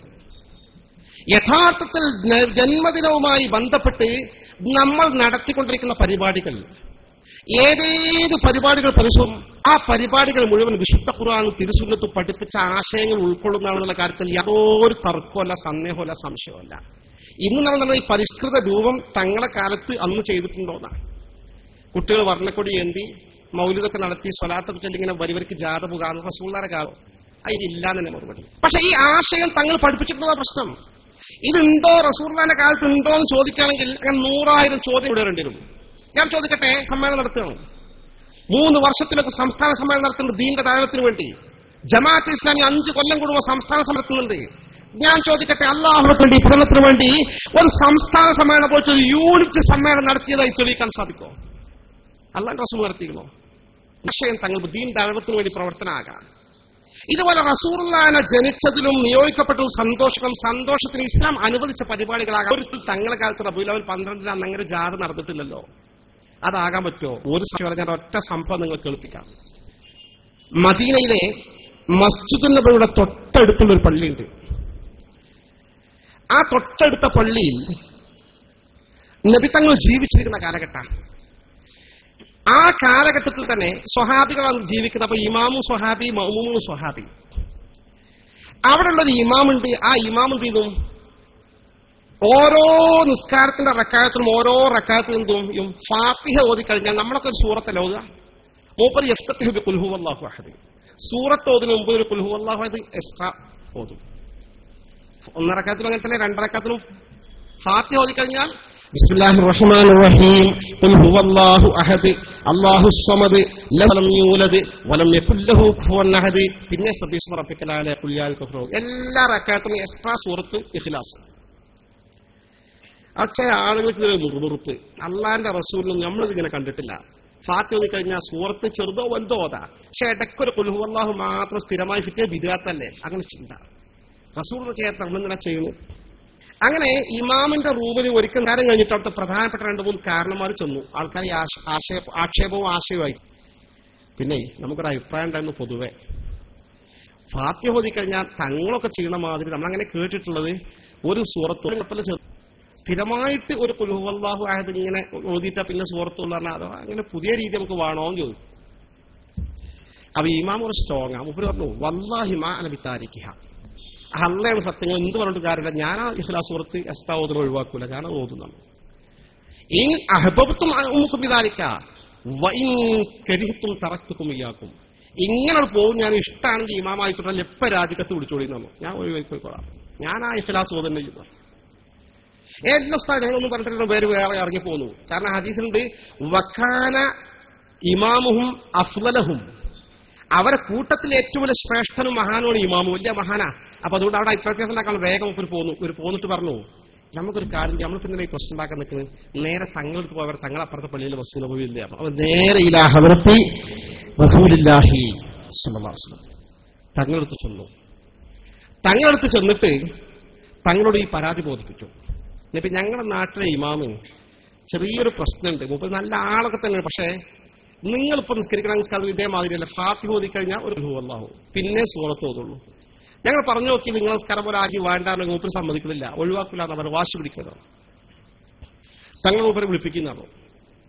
മൂപ്പരെ വിളിപ്പിച്ചത് മാ ഹമലക യാ ഫുലാൻ അലാ ലുസൂമി ഹാദിഹി സൂറ. തങ്ങൾ അപ്പൊ തന്നെ തീരുമാനം ഉണ്ടാക്കാൻ ചോദ്യം ചെയ്തു. അല്ല സുഹൃത്തെ, ഈ സൂറത്ത് ഓരോ റക്അത്തും നീ പക്കാൻ നിന്നെ പ്രേരിപ്പിച്ച പ്രേരകം ചേതോവികാരം എന്താണെന്ന് ചോദിച്ചു. എന്താ പിന്നെ കാര്യം അങ്ങനെ പുതിയൊരു സൂറത്തിന് എക്സ്ട്രാ ഇങ്ങനെ സ്ഥിരമായിട്ട് ഓതാൻ? യാ റസൂലല്ലാഹുവിന്റെ തിരുദൂതരെ, ഞാൻ സൂറത്തിനെ വല്ലാതെ ഇഷ്ടപ്പെട്ടു പോയിട്ടുണ്ട്. അത് തൗഹീദ് പഠന സൂറത്താണ്. ഈ സൂറത്ത്, ആ തൗഹീദ് എനിക്ക് വല്ലാത്ത ഇഷ്ടമാണ്. മാത്രമല്ല ആ സൂറത്തിനെ കുറിച്ച് നിങ്ങളെ നാവ് കൊണ്ട് പറയുന്നത് ഞാൻ കേട്ടിട്ടുണ്ട്. സുലുസുൽ ഖുർആൻ, ഖുർആന്റെ 3/1 തുല്യമാണെന്ന് ഞാൻ കേട്ടിട്ടുണ്ട്. അതുകൊണ്ട് ഞാൻ മാത്രമല്ല തങ്ങളെ ആ സൂറത്തിന് എന്തെന്നില്ലാത്തൊരു ഇഷ്ടമാണ്, മതിപ്പാണ്, മഹബത്താണ്. അതുകൊണ്ട് ജീവിതത്തിൽ ഞാൻ പലവട്ടം ആവർത്തിക്കാറുണ്ട്. അതിന്റെ ഭാഗമായി നിസ്കാരത്തിനും ഓരോ റക്അത്തും ഞാൻ ആ സൂറത്ത് പതിവായി ചൊല്ലാൻ തീരുമാനിച്ചതാണെന്ന് പറഞ്ഞപ്പോൾ മുജാഹിദ് പറയുമ്പോൾ പറയണ്ടേ, അങ്ങനൊന്നും വേണ്ട, നമ്മൾ പഠിപ്പിച്ച മാതിരി മതി, പുതിയ രീതിയൊന്നും വേണ്ട, പോയിക്കോ, അതൊക്കെ നിർത്തിക്കളാന്ന് പറയട്ടെ, പറയണം. പക്ഷേ അങ്ങനല്ല കാര്യം. തങ്ങൾ പറഞ്ഞു, ആ സൂറത്തിനോട് നിനക്കുള്ള മഹബത്തുണ്ടല്ലോ, ഇഷ്ടമുണ്ടല്ലോ, അത് നിന്നെ ആളുടെ സ്വർഗത്തിൽ പ്രവേശിപ്പിച്ചു കഴിഞ്ഞിരിക്കുന്നുവെന്ന് അഷ്റഫുൽ ഖൽഖ് നബി മുഹമ്മദ് മുസ്തഫ. അതാണ് ഇസ്ലാം. അടിസ്ഥാനപരമായ ഖുർആാനോടും ഹദീസിനും എതിരല്ലാത്ത പുതിയ സംവിധാനങ്ങൾ ഏത് കാലഘട്ടത്തിലും ആവിഷ്കരിക്കാം, നടപ്പാക്കാം. ഇതൊന്നും ഇസ്ലാമിൽ മറ്റൊക്കെ തെറ്റിദ്ധരിപ്പിക്കലുകളാ, ദുഷ്പ്രചരണങ്ങളാ. റബ്ബ് സുബ്ഹാനഹു വ തആല അത്തരം ദുഷ്പ്രചരണങ്ങളിൽ അകപ്പെട്ടു പോകുന്നതിനെ തൊട്ട് നാം എവരെയും കാത്തുരക്ഷിക്കുമാറാകട്ടെ. റബ്ബ് സുബ്ഹാനഹു വ തആല അവന്റെ കൊണ്ട് സമസ്ത കേരള ജംഇയ്യത്തുൽ ഉലമാ എന്ന ദീനിന്റെ യഥാർത്ഥ ആദർശം മുറുകെ പിടിച്ചുകൊണ്ട് ആ മാർഗത്തിൽ തന്നെ കേരളീയ മുസ്ലിം സമൂഹത്തെ ഉറപ്പിച്ചു നിർത്തിക്കൊണ്ട് മുന്നോട്ട് പോകാനുള്ള ഈ ശക്തമായ പോരാട്ടത്തിന് എല്ലാവിധ പിൻബലവും സഹായവും നൽകി അനുഗ്രഹിക്കുമാറാകട്ടെ. ആദ്യം നടക്കുന്ന മഹാസമ്മേളനം, 90ാം വാർഷിക മഹാസമ്മേളനം വന്യമാക്കി സമസ്തയുടെ മുന്നോട്ടുള്ള പ്രയാണത്തിൽ ഒരു പുതിയ പൊന്തൂവലായി എഴുതി ചേർക്കുന്ന വിധം മുന്നോട്ട് കൊണ്ടുപോകാനും വിജയിപ്പിക്കാനും അള്ളാഹു നമ്മളെ സഹായിക്കുമാറാകട്ടെ. ആമെന്ന് പ്രാർത്ഥിച്ചുകൊണ്ട് ഞാൻ എന്റെ വാക്കുകൾക്ക് വിരാമം കുറിക്കുന്നു. സല്ലല്ലാഹു അലാ മുഹമ്മദിൻ വആലിഹി വസഹബിഹി അജ്മഈൻ വൽഹംദുലില്ലാഹി.